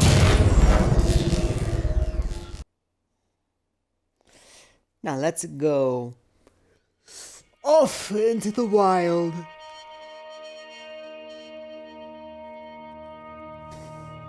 Blackness and a rising chill of uncertainty. Was it over? Yes! He had won! He had defeated the machine, unshackled himself from someone else's command. Freedom was mere moments away. And yet, even as the immense door slowly opened, Stanley reflected on how many puzzles still lay unsolved. Where had his co-workers gone? How had he been freed from the machine's grasp? What other mysteries did this strange building hold? But as sunlight streamed into the chamber, he realized none of this mattered to him, for it was not knowledge or even power that he had been seeking, but happiness. Perhaps his goal had not been to understand, but to let go. No longer would anyone tell him where to go, what to do, or how to feel. Whatever life he lives, it will be his. and that was all he needed to know. It was perhaps the only thing worth knowing. Stanley stepped through the open door. Stanley felt the cool breeze upon his skin, the feeling of liberation, the immense possibility of the new path before him. This was exactly the way, right now, that things were meant to happen. And Stanley was happy.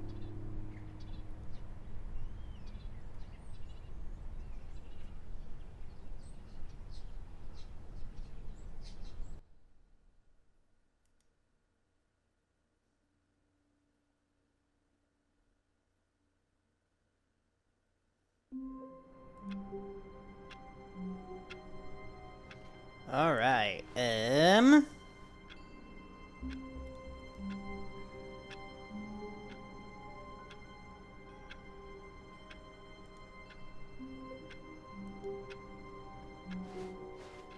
All of his co-workers were gone. What could it mean? Stanley decided to go to the meeting room. Perhaps he had simply missed a memo. All right. Let's go for the new content. At long last. New content! Oh, new content? What does that mean, new content? I don't know, you tell me. You mentioned it before.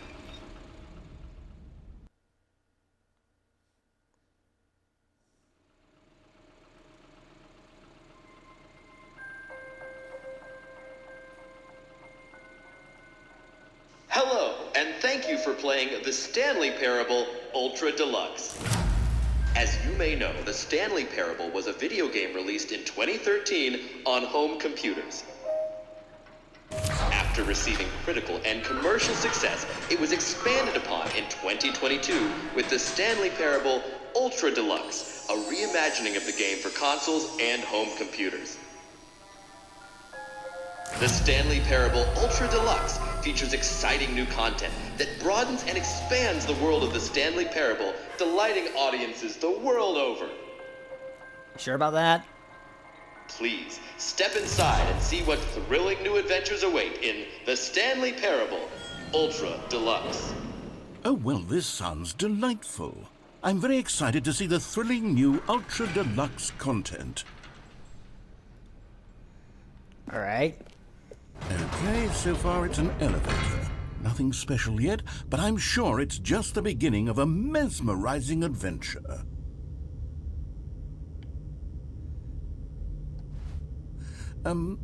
Is it broken?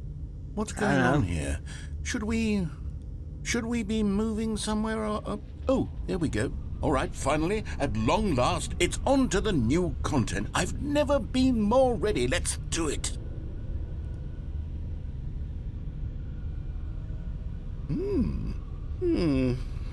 I have to say, initial impressions of Stanley Parable Ultra Deluxe, mostly tedious. It's as if, Oh, okay. Let's see the content. Give me the content, Stanley. All right, let's see. It's the jump circle?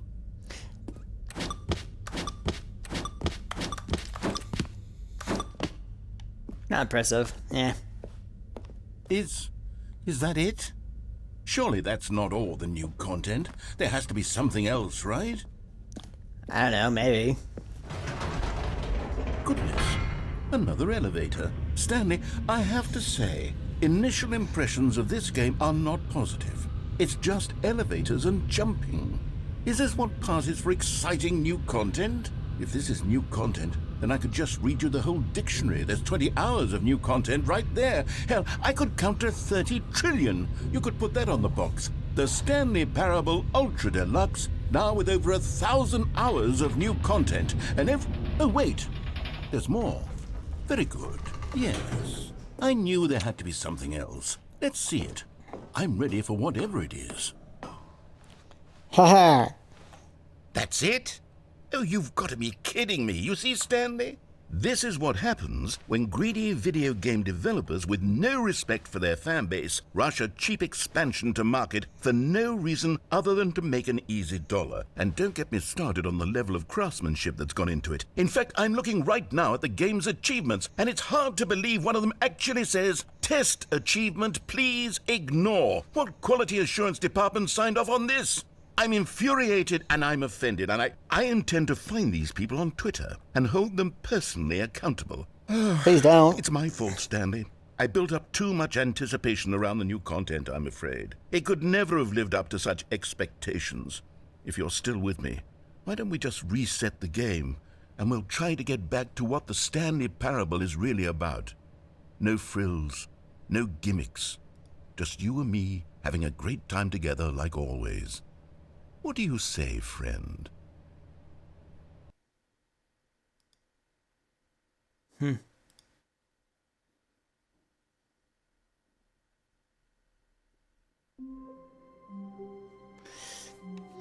Oh, Psst! Stanley! Come over here! In the vent! I want to show you something! this better be good, narrator. Also, why can't I stand up here?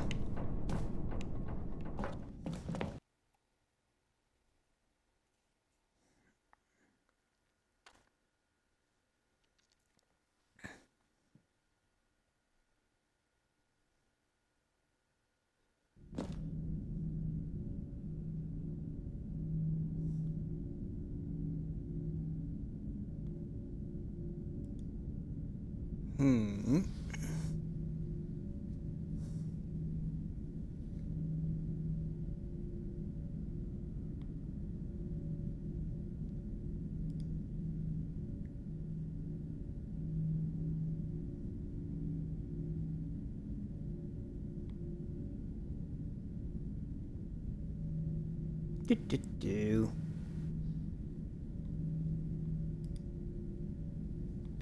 Alright. Okay, you Just remember doing how some stuff to cheap and chat. unsatisfying the new Ultra Deluxe content turned out to be? Well, it got me thinking about the past, and how much better the Stanley Parable used to be. So I made something special and tucked it away here where the game's developers won't find it. Just our little secret. Take a look. Aren't you in control of the game, narrator? You I concern call me. it the memory zone. It's where I've been storing all my favorite memories so I can relive the peak experiences of my life whenever I want. Experiences like the launch of the Stanley Parable on PC.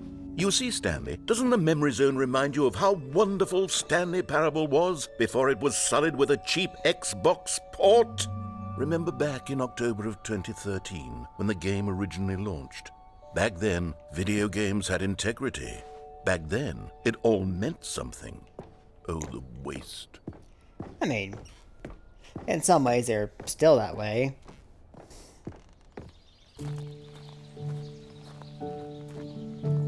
And over here is where I keep reviews of the Stanley Parable. Like this stunning triumph of games journalism, 10 out of 10 from Destructoid.com. James Stephanie Sterling writes, and I quote, "Where so many games that aspire to be more than games end up less than any form of art, Stanley Parable strives and then succeeds to be every game ever created."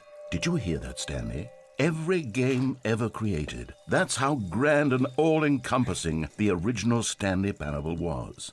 It was literally every game ever created. It was Skyrim, it was Persona 3, it was all of them, and now it's nothing. It's no games at all. It isn't even the Stanley Parable anymore. It's just a husk now.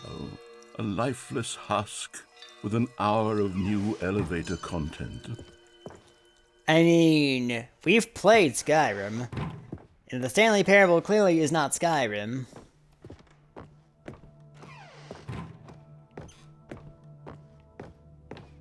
Here's another moving passage, this time from GameSpot.com.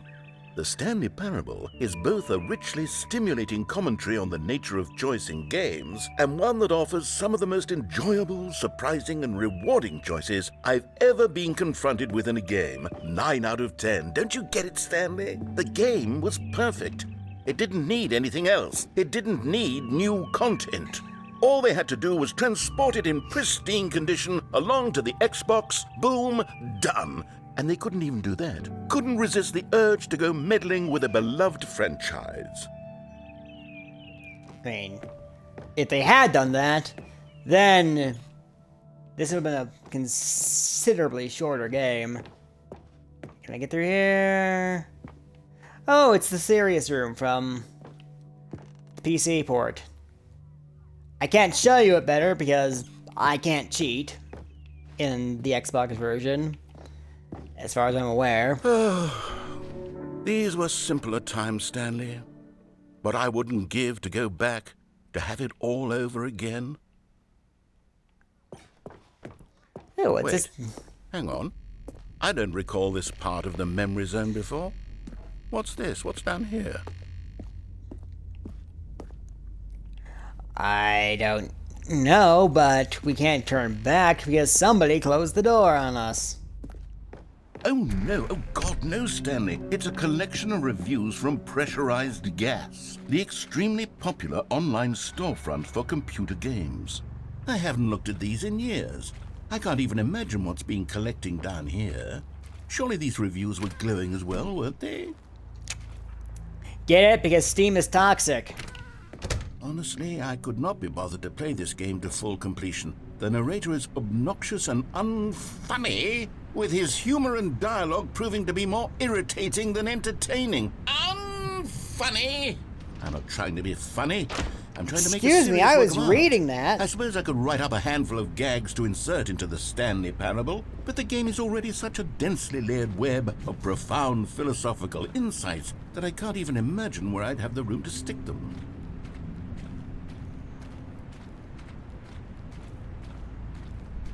Yeah, but get it? Because Steam is a toxic place filled with kids who don't belong. I'm just kidding. But no, not really.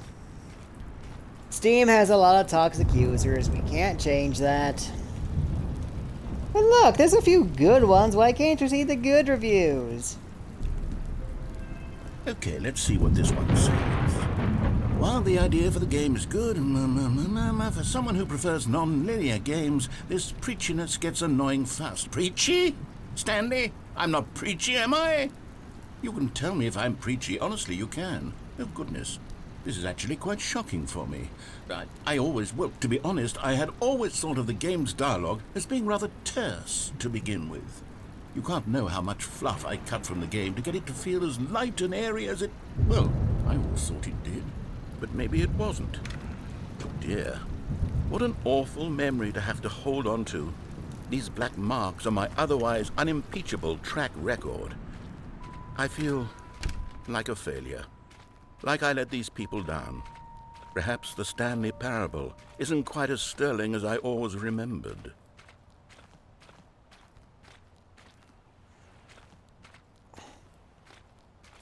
Oh, come on, narrator. There's a few good reviews. We just can't read any of them because you blurred them all out. What's this one got to say? You constantly have to stop doing anything so the narrator can catch up with his long-winded explanations of what's happening. I wish there was a skip button. A skip button? Well, yes. Yes, I think we can do that. If I'm truly too preachy, then maybe letting you skip ahead for just a moment, surely it couldn't hurt. Not if it means we can strike these negative reviews from the record. Only positive reviews of the Stanley Parable. That's my motto today, and it's always been my motto. I'd do anything for the customer, Stanley. Yes, a skip button we shall have. I think you're falling prey to your own criticisms. Adding content that didn't need to exist. And here it is. Go ahead and give it a shot. I'll pop you forward in time so that the second my incessant droning starts to bore you, with just the push of a button, you'll have zipped right past it. It's what the Oh, you're back, you see. You were only frozen in time for a few minutes, but it was plenty of time for me to deliver a long, rambling monologue full of unnecessary verbal flourishes and lengthy ruminations on the nature of choice in video games. Of course, I happen to believe it was perhaps one of my more profound such ruminations. Sure. Not that of... Well there, sport. You really did catch me rambling on a bit, didn't you? But that's the power of the button. The minute I start to go off on a thoughtless display of self-absorption, it's right at your fingertips to go poof, and it's all over. Indeed. Okay, welcome back, Stanley. Now, I should say that the amount of time the button has been skipping through is becoming longer and longer. That last one was, well, I want to say maybe 30, 45 minutes? It's not unendurable by any means, but it's, well, there's really only so much I can ramble on to myself about. I know, it's shocking, isn't it? But at any rate... Stanley, please don't push the button again. It's been 12 hours. You've just been frozen there. I don't know why the skips are getting longer, but they're really, truly getting longer, and my God, there's no way out of the room. Goodbye. Oh, Stanley, you're back. You're back. Oh, my goodness. I have someone to talk to again. As long as it's been in. Stanley, I think it's been a week. Or 2 weeks. Alright, 2 weeks. Oh, hello. It's you. You're here again. Welcome. I have had time to think about you and about us and about everything. That's funny. I don't care. You should be gone for at least a little bit. So, normally I would let him ramble on. But I've done that so many times on my own already. It's not that great. So we're just going to keep going through.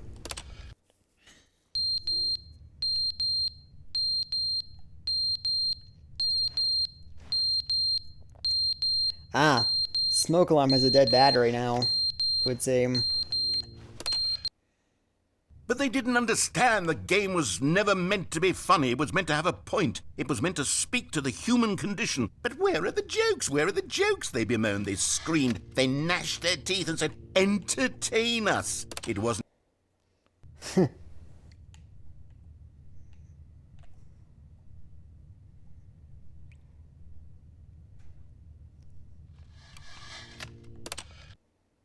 The end is never the end, is never the end, is never the end, is never the end, is never the end, is never the end, is never the end, is never the end, is never the end, is never... You get that, folks? The end is never. The end is never the end.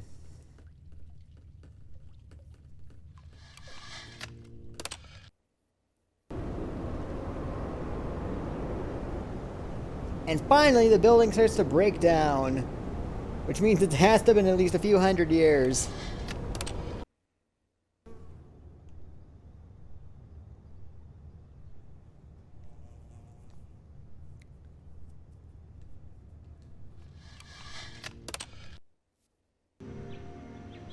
Oh yeah, definitely a few hundred years.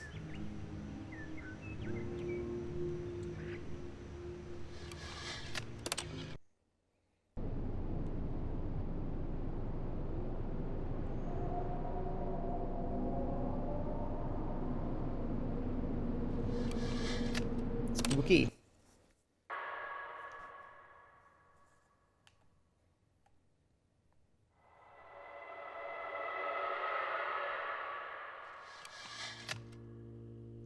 Spooky. Up. Can't skip anymore. But look what's right here. The desert, which means... Oh yeah. We had to have been in there for like thousands of years for something like this to happen. Now, out to the desert we go.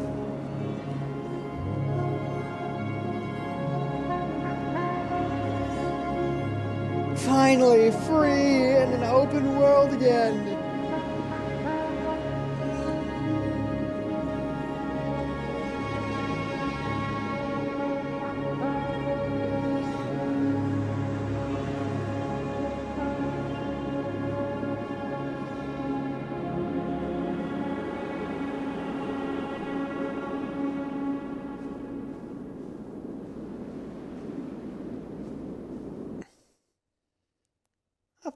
got my kitty with me again now.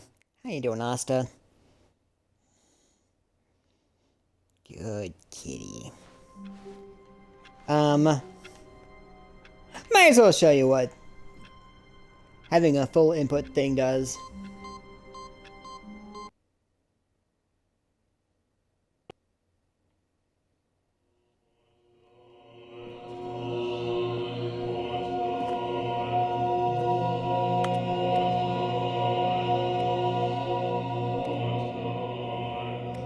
Trying to push all the buttons we want.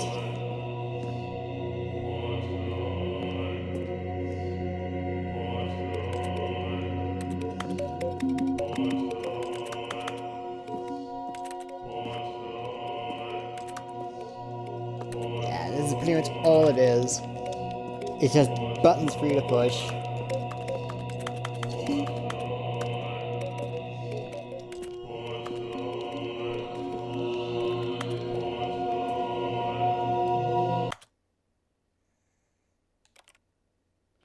Begin the game again, if you want to get out.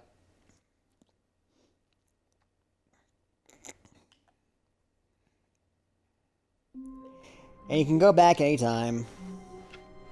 All of his co-workers were gone. What could it mean? Stanley decided to go to the meeting room. Perhaps he had simply missed a memo.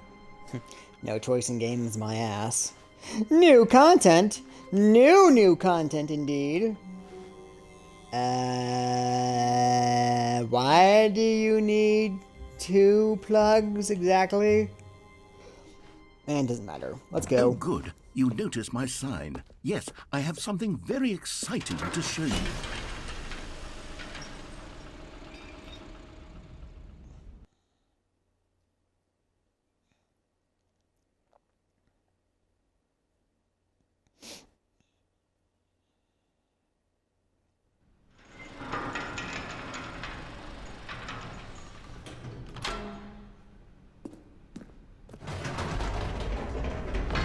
You see, Stanley, I've been reflecting on the Stanley Parable and about how roundly disappointing this ultra deluxe version has turned out to be.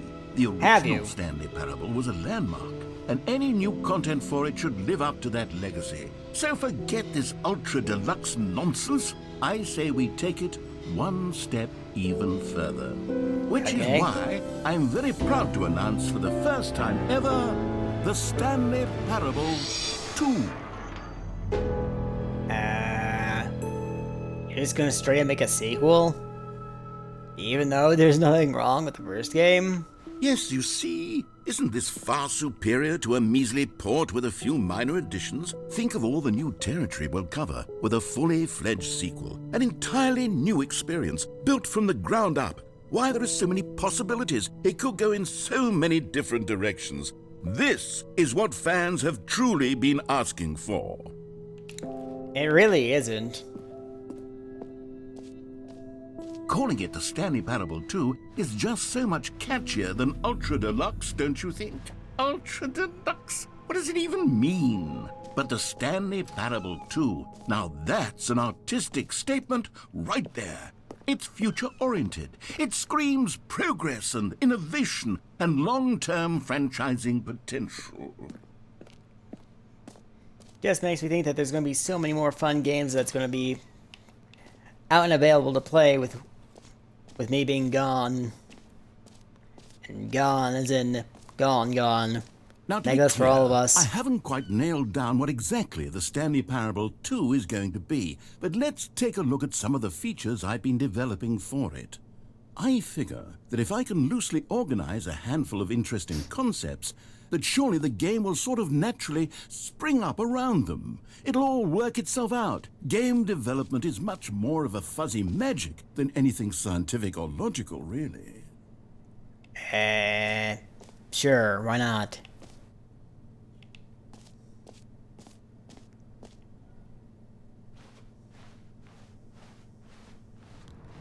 Oh look, it's a new content bus. No idea what it's doing indoors, but alright.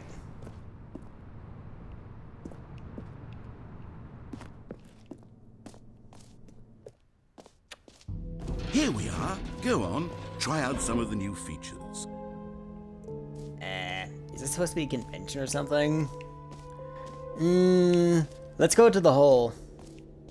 The infinite hole.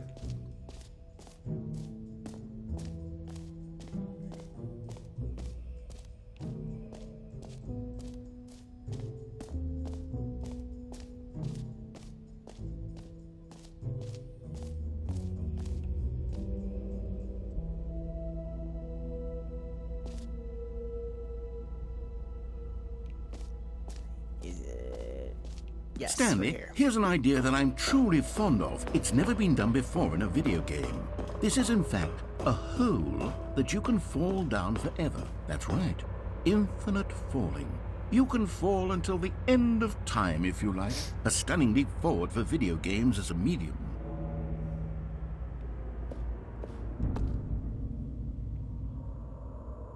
Alright. Down we go. You see, isn't it wonderful? One of my more ingenious concoctions, if I do say so. Now then, since you've gotten to see the infinite hole, you can press the teleport button to pop back up to the top, and we can continue onward. Yeah, I don't think I'll do that.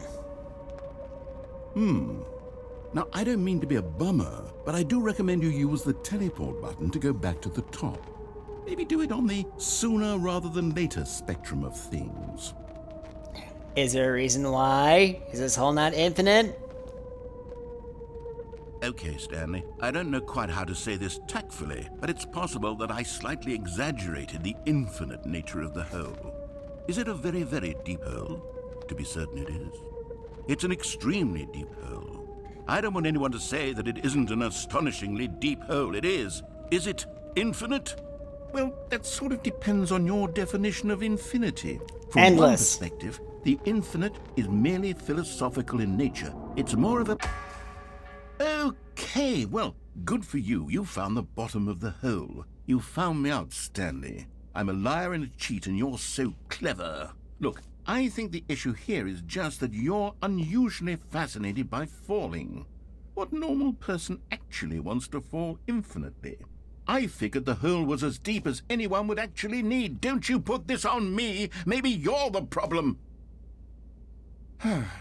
Look, things got a little heated there. I think we both said some things we didn't mean. Why didn't don't say we anything. just put all this behind us and agree to just call the hole mostly infinite? If that works for you, then go ahead and press the teleport button to warp up to the top of the hole and we can move on. I'll just be up here when you're ready. Okay, first of all, I played a lot of Portal, so I'm used to the idea, and even like the idea of falling infinitely. Second, half of infinity is still infinity. So calling it mostly infinite is still lying. Fuck you, narrator. Fuck you. Great. Now, I'm very excited to show you even more of my ideas for the sequel. That's nice. I'm gonna go back into the hole now. Oh, for heaven... You see, I was right. The problem is you. The problem is that you like holes too much. Not normal. A normal person would have said, yep, that's an infinite hole right there, goes on forever till the end of time. Don't need to see it all, but not you. Oh, no, no, no, no. You have a weird sort of... Oh. Did the hole seem even shorter to you this time? I couldn't help but feel like you spent a little less time in there than you did before. I mean, admittedly, I didn't make an infinite hole, but I didn't think it was that not infinite. Well, I suppose once again there's nothing to do here. If you decide you've had enough of the hole, you can hit the teleport button and come join me up above. Did you just bash Minecraft players there? The kinds who like digging deep holes into the ground? I think you just did. Fuck you, narrator. Had enough? I'm positively thrilled. I really do have so much more to show you and to talk about, and I've had enough of the hole for a lifetime. That's fine. I'm not done with the hole. Gosh, how could I have guessed? You're back in the hole. If this starts to become a thing where... Wow. Okay. Yes. I'm starting to become extremely certain that the hole is not only not infinite, but that it's growing steadily less and less infinite. I suspect that I'm starting to hit the point where it's no longer feasible to call the hole infinitely deep. even by the lax overall standards for accountability in marketing. What's going on here? Stanley, I have no explanation for the uncertain nature of the hole's length. Here, let's try something. Let's pop back up to the top, and we'll see if it gets any shorter. Well, there it is.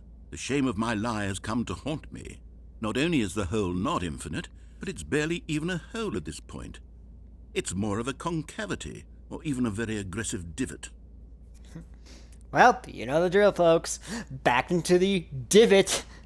How is this still appealing to you? I know you're obsessed with holes, but at this depth, I just can't see this scratching the itch. Oh, who am I to judge? You just do whatever it is you're here to do and hit the teleport button when you're ready to move on. Well, I would, but it won't work anymore. Is the, teleport button not working? Nope. You sure? Well, I mean, I really don't have an explanation. It was working just a moment ago. Try it again. Nope. Still No work. nothing? Well, I suppose there is one thing I can do to fix this. I'm out. Goodbye, Stanley. You Bye. couldn't bear to be away from the hole, and now you'll get more time with it than you could ever have asked for. It's a win for everyone. You get Okay. to be with the hole, I get to do literally anything else. Take care, Stanley. I hope you and the hole have a wonderful rest of eternity together. And I hope you ramble on to infinity. Not that you know what infinity is.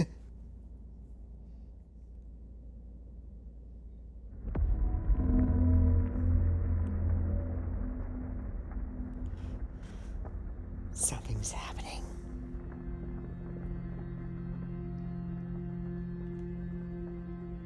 Is something happening?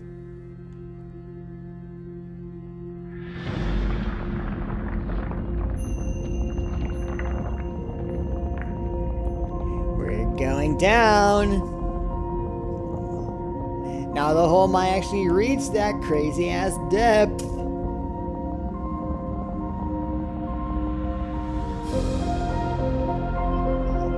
Alright, let's see how deep it can go before we actually do any interactions.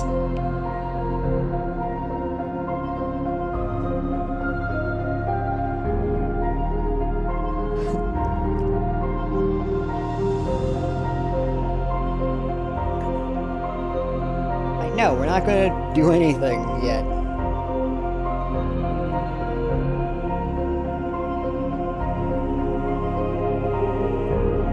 Not until that little circle is nothing but an itty bitty speck.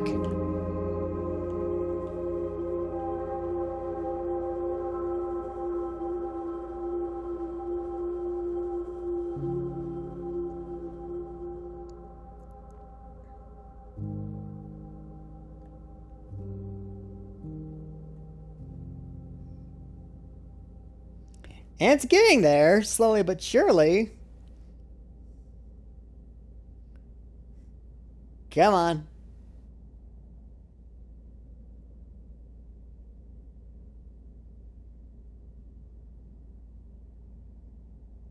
Well, the music's gone.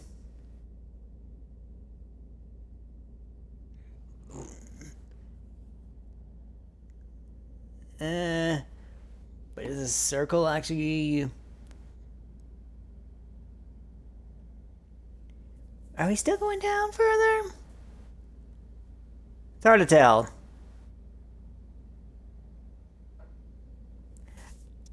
I think it is. Oh yes, it is.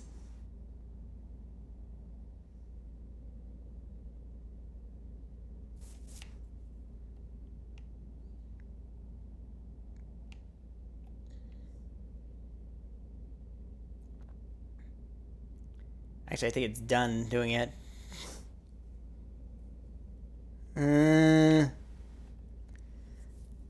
We'll wait.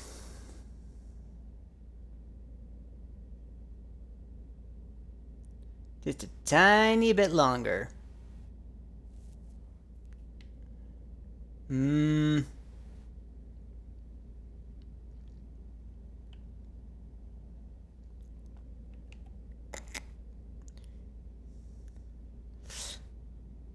I mean...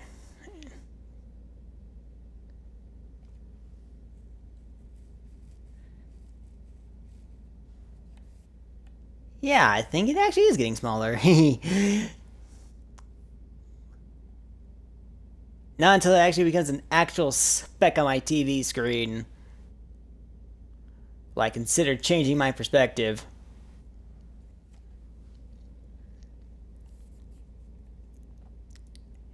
And it is getting there, it looks like.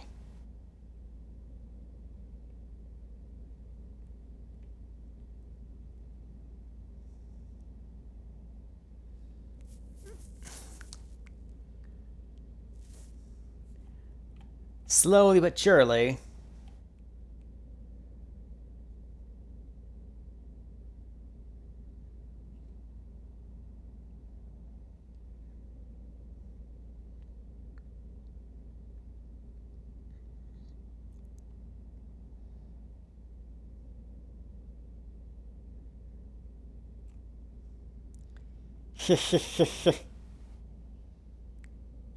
I am... Is it going to get any smaller than that? Once again, it's hard to tell. But I think it is.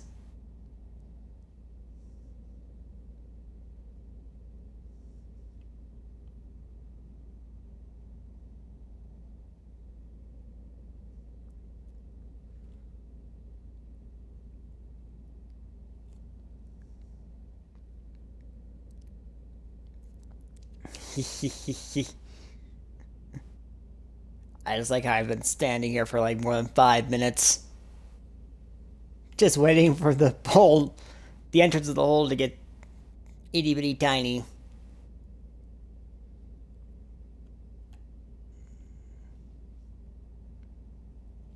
How long do you think I could stand here until it stops and like forces me to, until we start seeing some problems, I should say.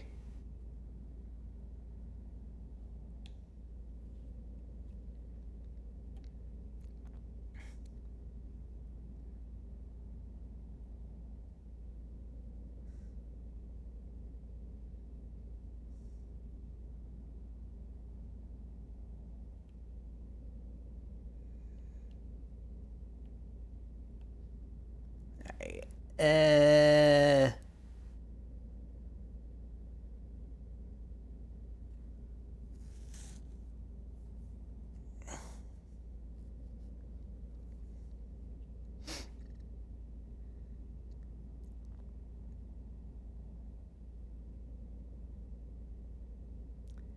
I believe that's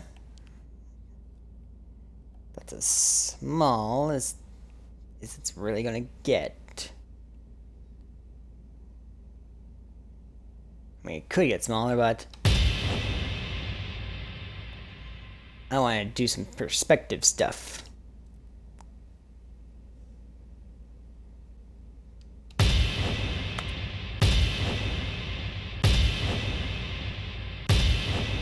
It doesn't look like we can see the top of the hole anymore.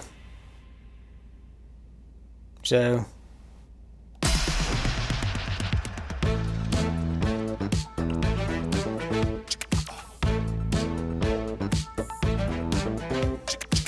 Da, da, da. So we might as well just do this.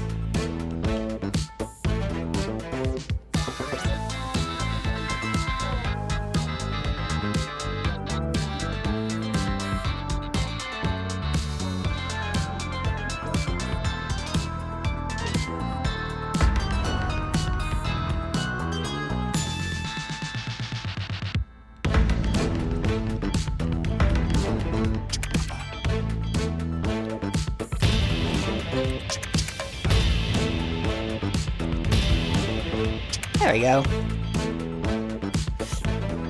This isn't a hole, it's a magical drill machine. And we are now a tiny little robot.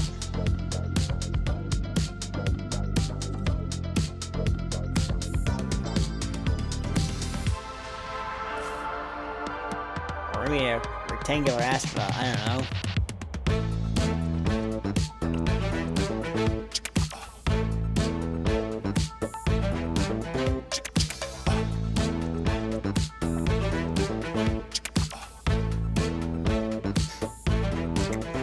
Stanley?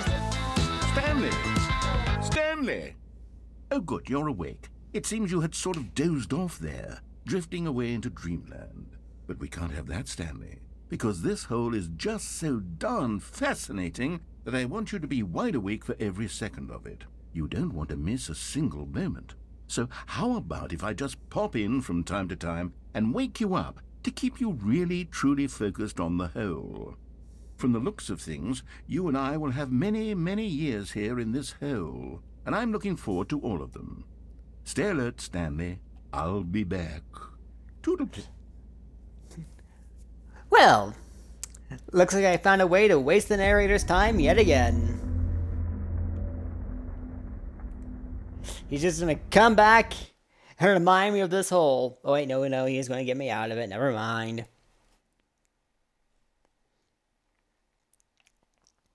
Go on, try out some of the new features.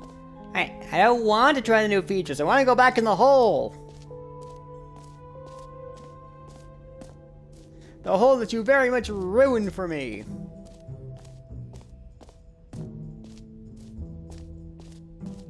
Hey, what's this? Screenshot.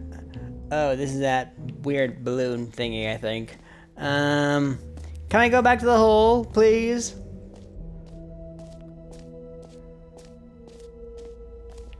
No! I can't go back to the hole. Fuck you, narrator. Fuck you.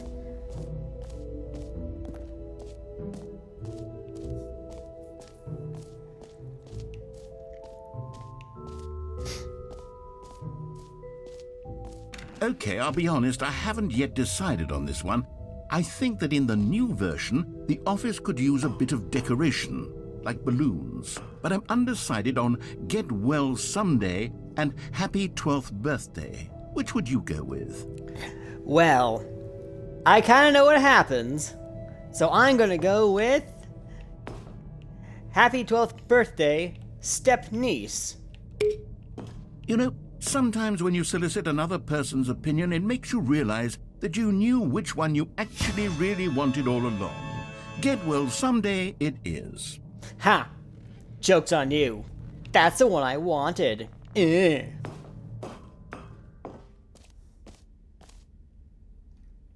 Or actually, maybe I should have gone with... No, I've made my decision. We're moving on. Alright, let's go with collectibles and see if we can find our way out of here.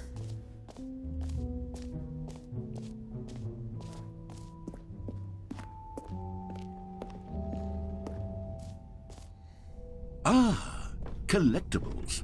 Now it's a real video game. In the Stanley Parable 2, you'll run around gathering up these miniature Stanley figurines. And what's truly innovative is that there will be no reward for collecting all of them.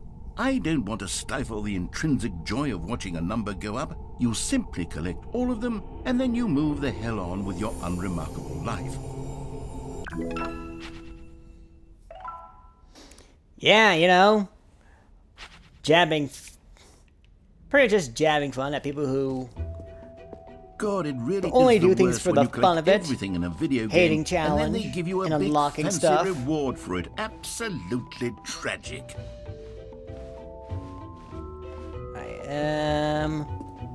There's actually is one more thing I'd like to do before going to the exit, and that's the button.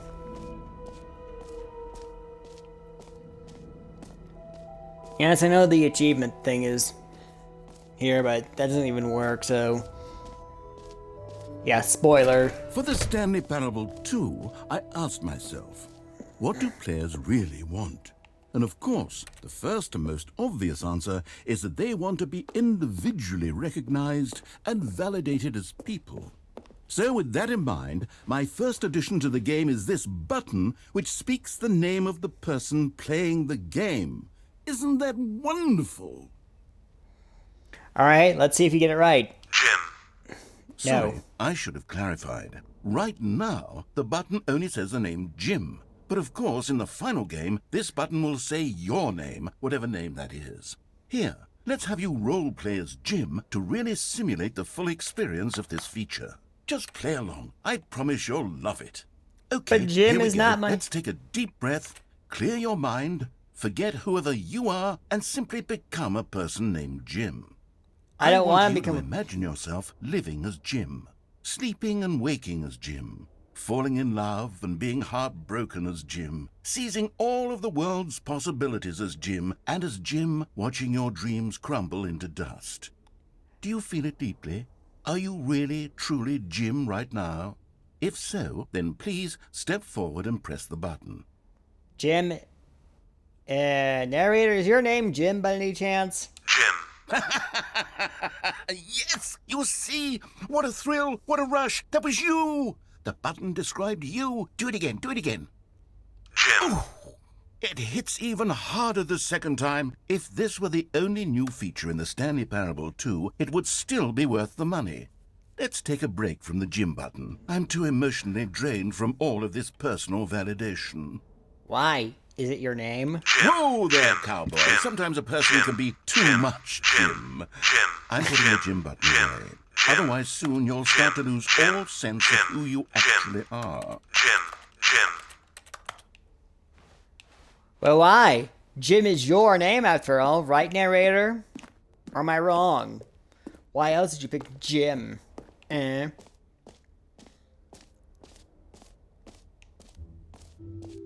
I suppose I could allow only people named Jim to play the Stanley Parable 2. That Don't. would actually save me the work of finishing this feature. Of course. Alright, let's get the hell out of here. Let's go to the exit. At least I hope this is the exit.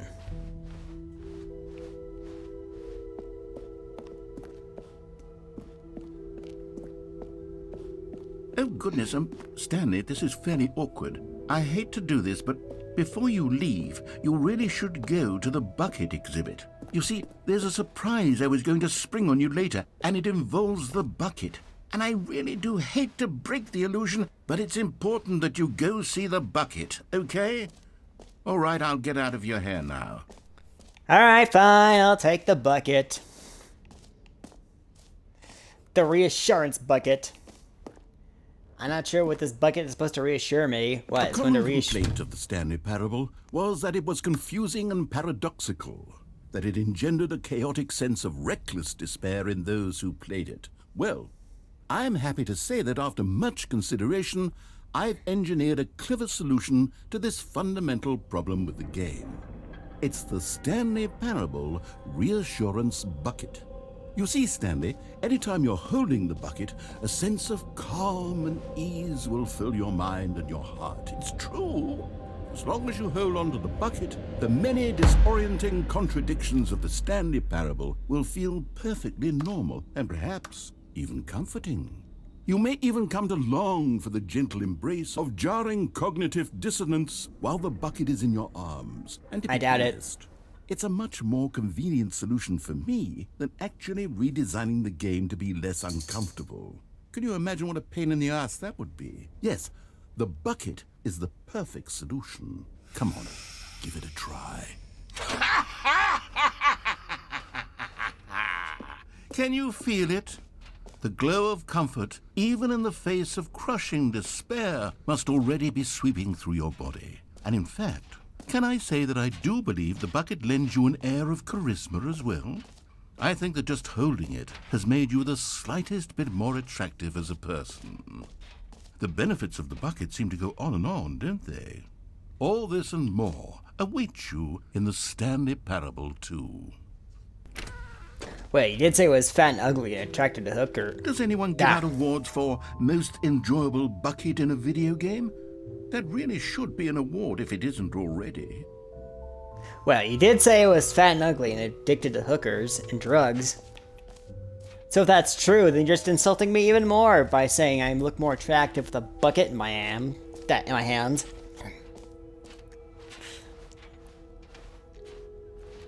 Also, what is this bucket supposed to reassure me? that ARK Survival Ascended will not be delayed. Hopefully. Better not be. Well, I got the bucket.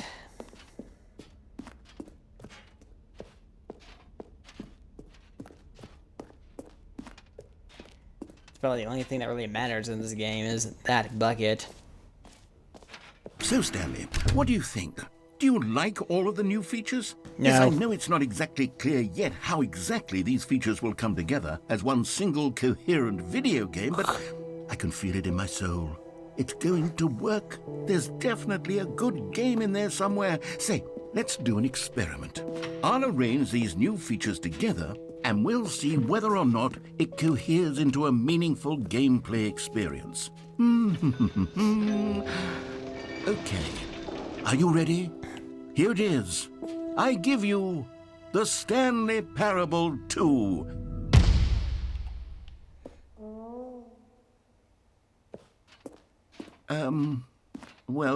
I mean, there's potential here, right? It's sort of... Okay, never mind. Hold on. Let me do a different arrangement. Okay, yes. Oh, but I can't yes, get that figurine this is down there much now. Better. I feel good about this. Here we go. Version 2.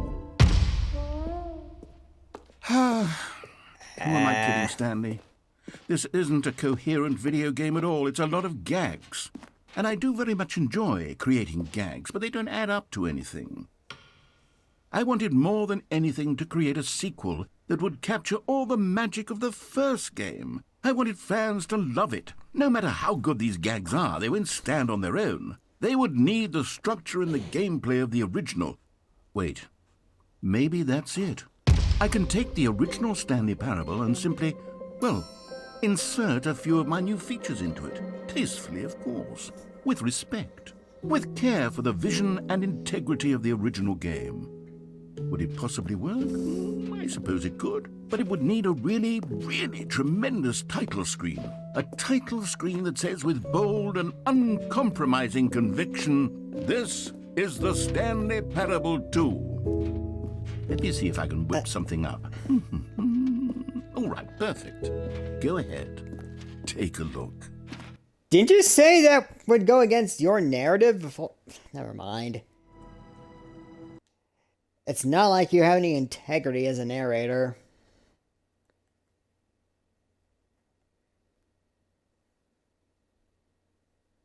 This is the story of a man named Stanley. Stanley worked for a company in a big building where he was employee number 427. Employee number 427's job was simple. He sat at his desk in room 427 and he pushed buttons on a keyboard. Orders came to him through a monitor on his desk, telling him what buttons to push, how long to push them, and in what order. This is what employee 427 did every day of every month of every year. And although others might have considered it soul-rending, Stanley relished every moment that the orders came in, as though he had been made exactly for this job.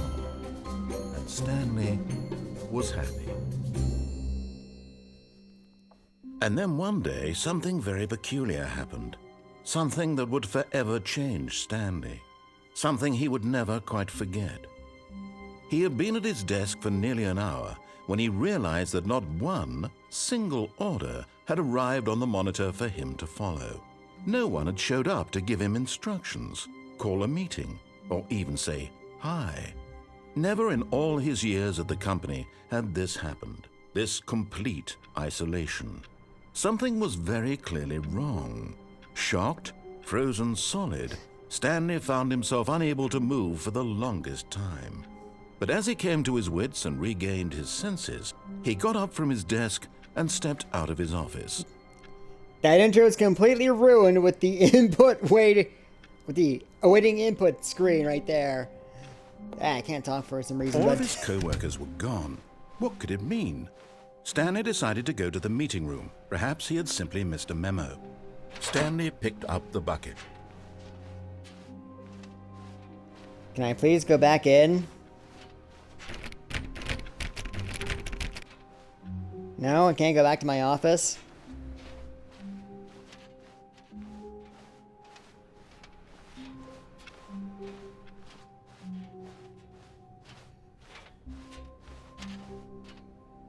Stanley clutched the bucket tightly to his chest. This was not the correct way to the meeting room, but Stanley had felt the bucket calling to him, telling him that the employee lounge was simply the place to be. And here it was. Had the bucket turned out to be correct? Was this better than the meeting room? Yes, Stanley thought to himself. Yes, perhaps it truly was. How insightful the bucket turned out to be.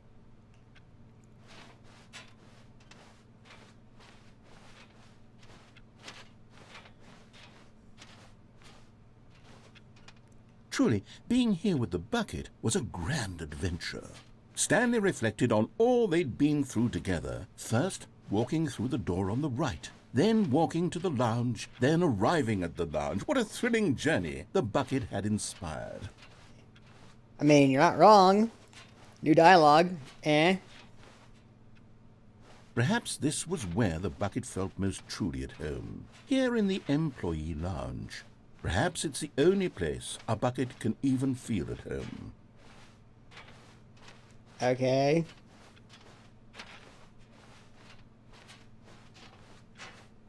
Stanley decided to just give the bucket absolutely as much time as it needed to be in the lounge. Clearly, the bucket and the employee lounge shared a special connection.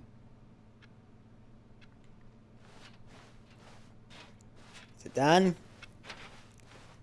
You done talking about my bucket and what it wants to do?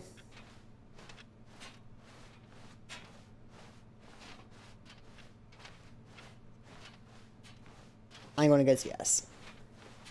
But finally, the bucket was done being in the lounge, and they took the first open door on their left to get back to business. Sure. And so the two of them detoured through the maintenance section and walked straight ahead to the opposite door. Still no one was here. Stanley needed the bucket's warmth and comfort now more than ever. Perhaps his boss's office was where he'd find answers. Now, we're going to find answers in the broom closet. Oh, Stanley, can you feel it?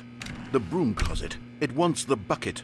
You can feel that, can't you? The aura of jealousy? It's as clear as day. This broom closet believes it deserves the bucket. I can really feel it now. It's a bucket. It belongs in a broom closet. That's what the broom closet is trying to say here. It's supposed to go with the other cleaning supplies. Good for you, Stanley. Don't give in. Don't hand over the bucket. I know how hard it must be, given the pressure that the broom closet is putting on your shoulders right now, but you have to be strong. This is your bucket. This is your companion and lifelong friend. You can't hand it over. Oh, no.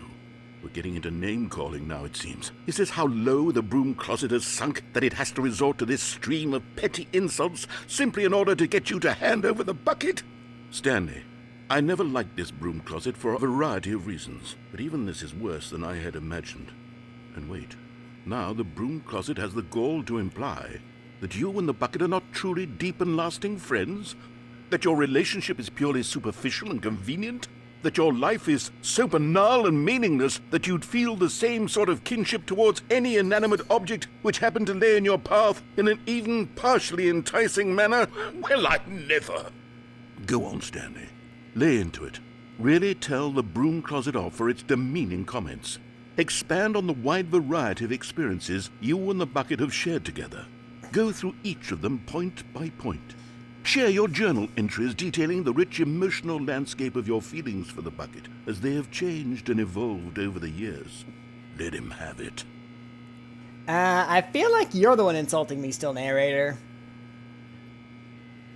'Cause I didn't hear anything. Okay, I've got you something which I think will help settle this debate once and for all. Here we go. There. Now it's settled. No more debate, no more discussion. Take a hike, broom closet, with all your meandering philosophical diatribes about the nature of cleaning supplies and their relationship to broom closets in the natural order of things. Thank you?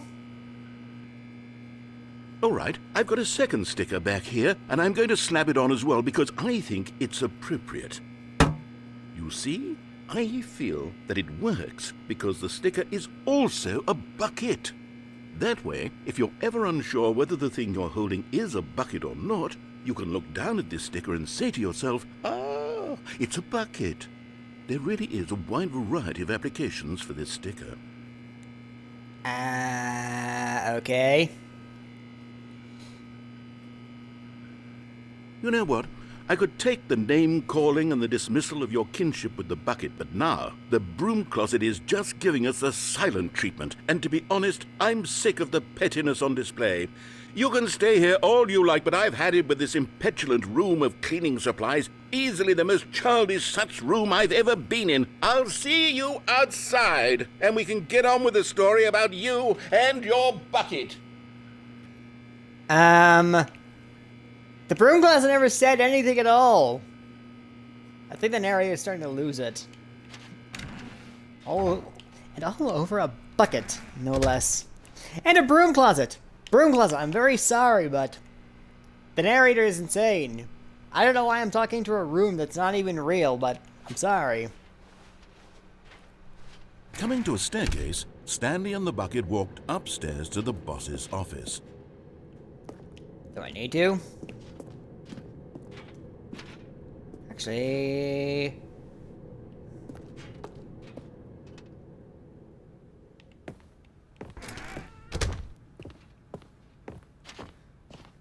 Stepping in. Goodbye, narrator. We're going on our own adventure.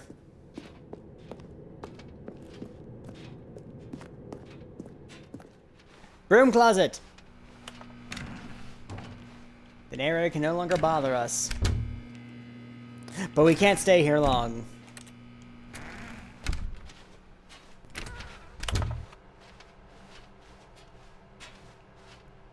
Who knows how long it'll take for the narrator to catch us.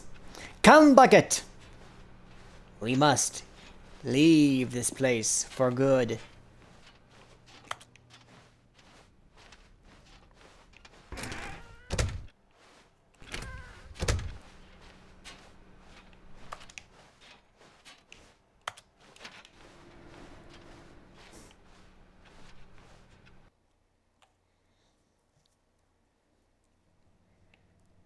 Bucket, allow me to introduce you to Escape Pod.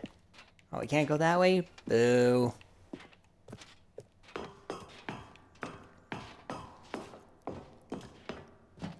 Well, if we can't go down, let's just keep going up with Bucket. We will get to the Escape Pod, Bucket.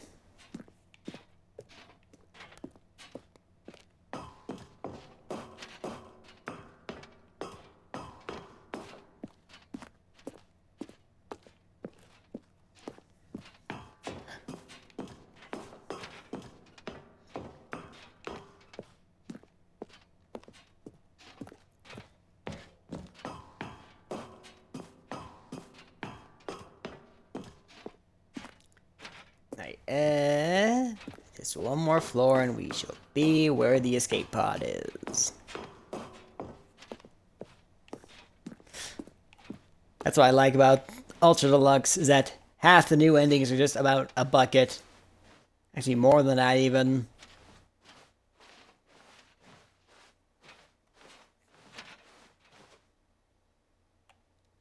Alright, Bucket. This is where we part ways.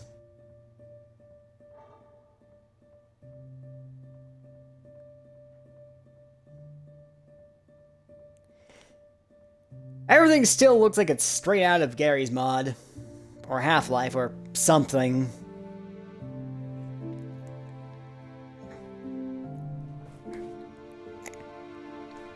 Who knows, maybe this game was made using Gary's mod.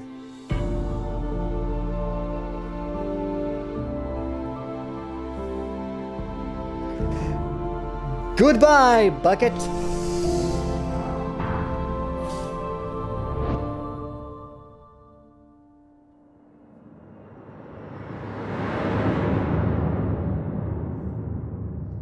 Live on! I sacrificed myself for you. I think. Maybe.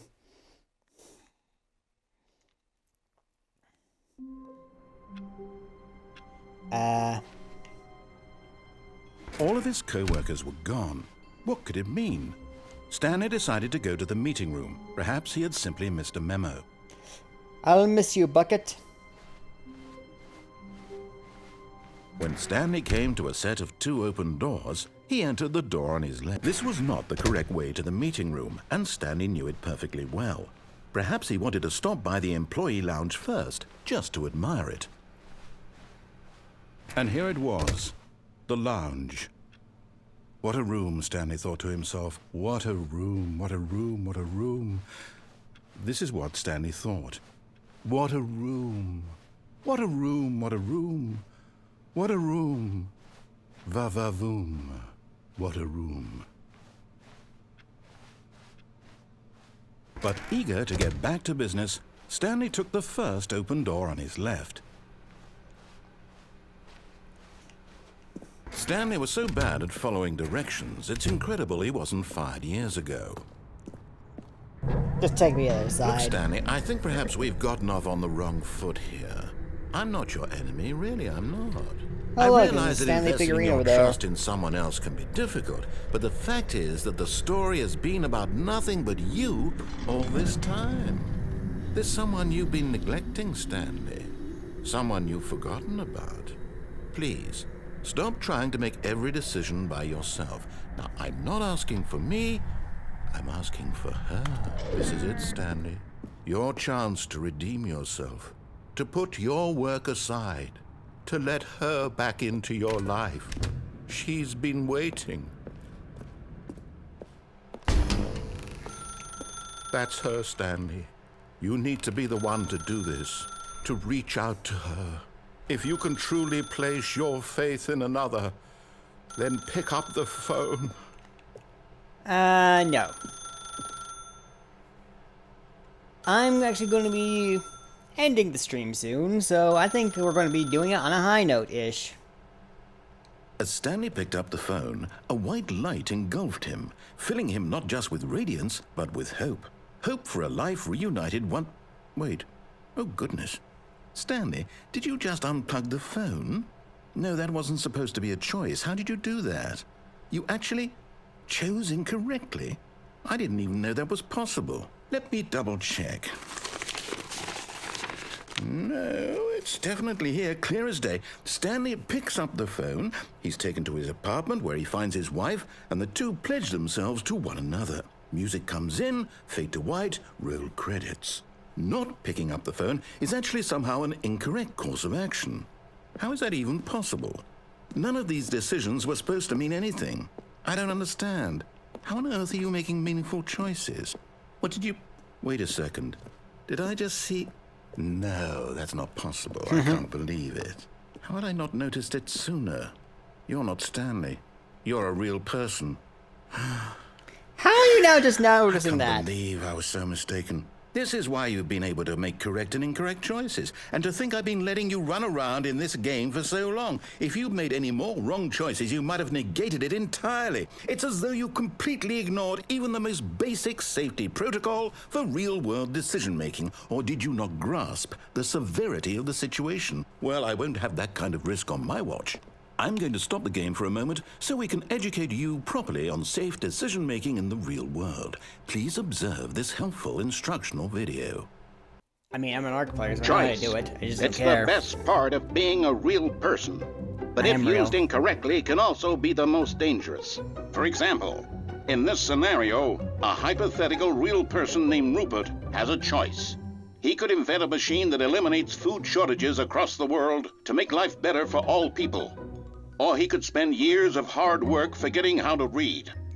Which choice would you make? Remember Rupert or that myself? unlike here, the real world makes sense, and at no time should you make a choice that does not conform to rational logic. If you find yourself speaking with a person who does not make sense, in all likelihood, that person is not real. Allow the person to finish their thought, then provide an excuse why you cannot continue talking. Turn to a partner and practice saying, "My goodness, is it 4:30? I'm supposed to be having a back, sack, and crack." Oh goodness, is it nearly 10 o'clock? I'm supposed to be having lunch soon. Excellent. Making choices on a regular basis is the best part to a healthy decision-making process. Rupert looks like Most he's medical having fun. Why professionals should I do recommend that? making at least 8 choices per day. Do you make more than 8? Less? And finally, If you begin to wonder if your choices are actually meaningful and whether you'll ever make a significant contribution to the world, just remember that in the vast infiniteness of space, your thoughts and problems are materially insignificant, and the feeling should subside. At this time, your instructor will guide you in an exercise to test and reinforce the material covered in this video. No, he won't. Ah, welcome back. You may have noticed that this room has begun to deteriorate as a result of narrative contradiction. But not to worry. Now that you're properly informed on good decision-making, we're going to revisit a choice you made just a few minutes ago and see what the correct thing to do would have been. This way, please. I don't know about you, but things are already looking great here. Who wouldn't want a bunch of forklifts clipping through the wall?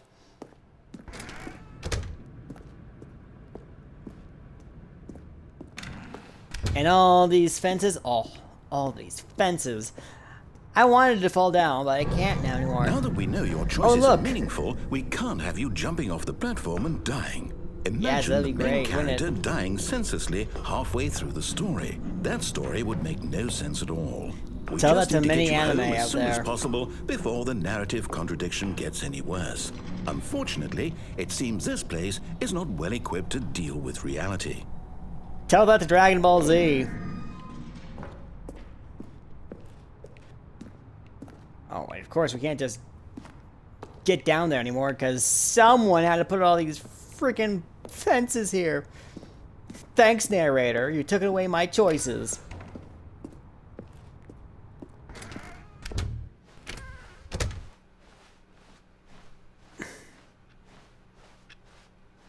Go through the lounge. Almost there. You'll take the door on the left, back to the correct ending, the story will have resolution once again, and you'll be home free in the real world. But I am in the real Remember, world. all you need to do is behave exactly as Stanley would. That means choosing responsibly and always putting the story first. I'm quite sure you'll be up to the task. Just follow my lead and you'll be fine. All right. When Stanley came to a set of 2 open doors, he entered the door on his left. I can tell you right now, this is going to end badly either way.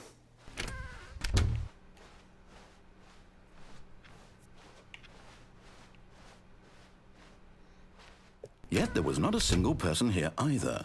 Feeling a wave of disbelief, Stanley decided to go up to his boss's office, hoping he might find an answer there. Coming to a staircase, Stanley walked upstairs to his boss's office. We're not going to find anything there, sir. In fact, I can't even get past this threshold to do that. Awesome. Stepping inside his manager's office, Stanley was once again stunned to discover not an indication of any human life. Shocked, unraveled, Stanley wondered in disbelief who orchestrated this, until he saw the door with a voice receiver next to it. Surely behind this door lay all the answers to his questions. And beyond all probability, he knew the passcode. He had seen it on his boss's computer just last week. Nightshark 115. Was this the code to open the door? Would it still work? There was only one way to find out. Stanley had been trained never to speak up, but now he would draw from within himself the courage to face the unknown. He drew a sharp breath and then spoke the code. Nightshark 115. Nothing happened. So, yep, see, told you, it wouldn't work. Time to go. Stanley spoke the code. Nightshark 115. I did. He spoke it into the receiver, right there on the wall. Nightshark 115. Nothing's happening. Nightshark 115. Nightshark 115. You didn't mishear me, did you? Please Nope. speak the code into the receiver. Otherwise, we can't get on with the story. This is a crucial step. Nightshark 115. Nightshark 115. Nightshark 115. Nothing's happening. Okay, fine. You're not going to do it. But you know what? It's pretty humiliating to bring you this far, only for you to suddenly decide you have better things to do. I asked you for this one single thing, for your respect. The kind of respect Stanley shows for his choices. He knows what it means to take a story seriously. If you didn't want to see what I had to show you, then why did you come here? You had a choice, you know. You could have gone through the door on the right. You could have done whatever the hell you wanted over there. Why did you come this way? Speak. Say something to me. Explain yourself, you coward. You... Well, you behave opened... exactly as Stanley would.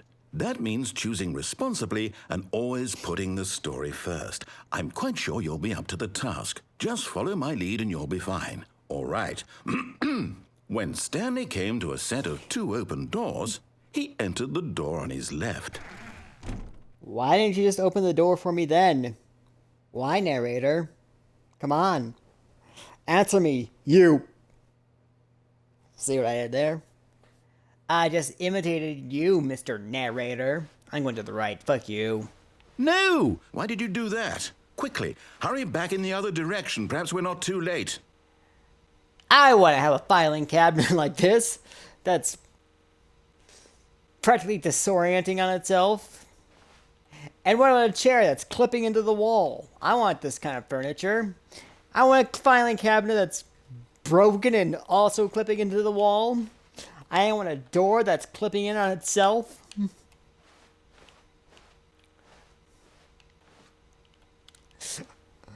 I want a filing cabinet that's arching over another filing cabinet and also clipping into it. I want a filing cabinet that's twisting in on itself and probably clipping into yet another filing cabinet. I want boxes that clip into another box. I want photos clipping in on themselves.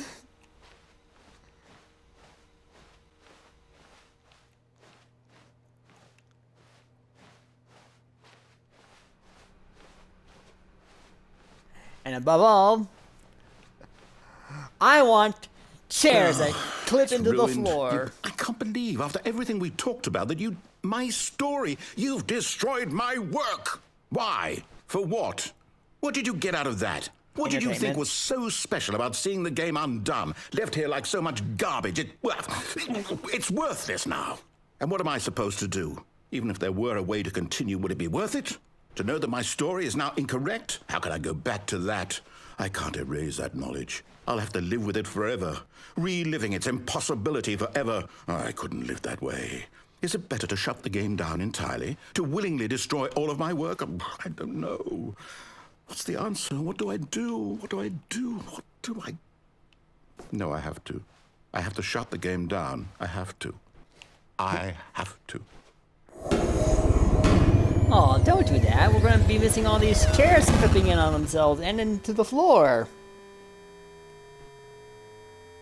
And then it's all the rooms falling apart. And look, it's the 2 doors again. Oh, I'm here. I'm still here. Here in this pile of rubbish. With you. You, who thought you were so clever. Now look where we are. My entire game is destroyed. It was the only thing in the world that was mine, and you've run it into the ground. What, did you think that would be funny? It was. You just had to see? Didn't I impress upon you how important it was to be like Stanley? He actually knows how to do what I tell him to. He understands that if I say to do something, there's a damn good reason for it. That thought hadn't even occurred to you, had it? That there's a world outside of you? You're a child. Not really. My story. If you'd just gone through the door on the left, you would have seen it. There was a whole underground facility. You would have destroyed it and been victorious. It would have been so perfect. I worked so hard on it. I tried so hard to make... When Stanley came to a set of 2 open doors, he entered the door on his left. And that's the end. Stanley? Well, not really. There's another ending involving the bucket, but... Is everything okay? And more endings, but I didn't feel like going through them. I need you to make a choice. We're nearing the 3-hour mark anyway, so... Are you listening to me? I'll go longer when ARK Ascended comes out. Stanley, this is important. Maybe. I don't know. The story needs you. It needs you to make a decision. It cannot exist without you. Do you understand me? Whatever choice you make is just fine. They're both correct. You cannot be wrong here. We can work together. I'll accept whatever you do. I simply need you to take that step forward, please. Choose. Do something. Anything. And thus the narrator learns a valuable choice. Without me, there is no Stanley. So, you hear me? Are you there? Are you listening to this? Stanley, are you there? Okay. It's okay, I can wait. You need time to decide. Time to make sure your choice is correct. That is the best choice. That's all right. I'll wait for you to decide what's the right thing to do. Take as much time as you need. Farewell, narrator. And farewell to all of you. Thank you all for watching. Be sure to follow me for more and subscribe to my YouTube. And I'll see you all next time.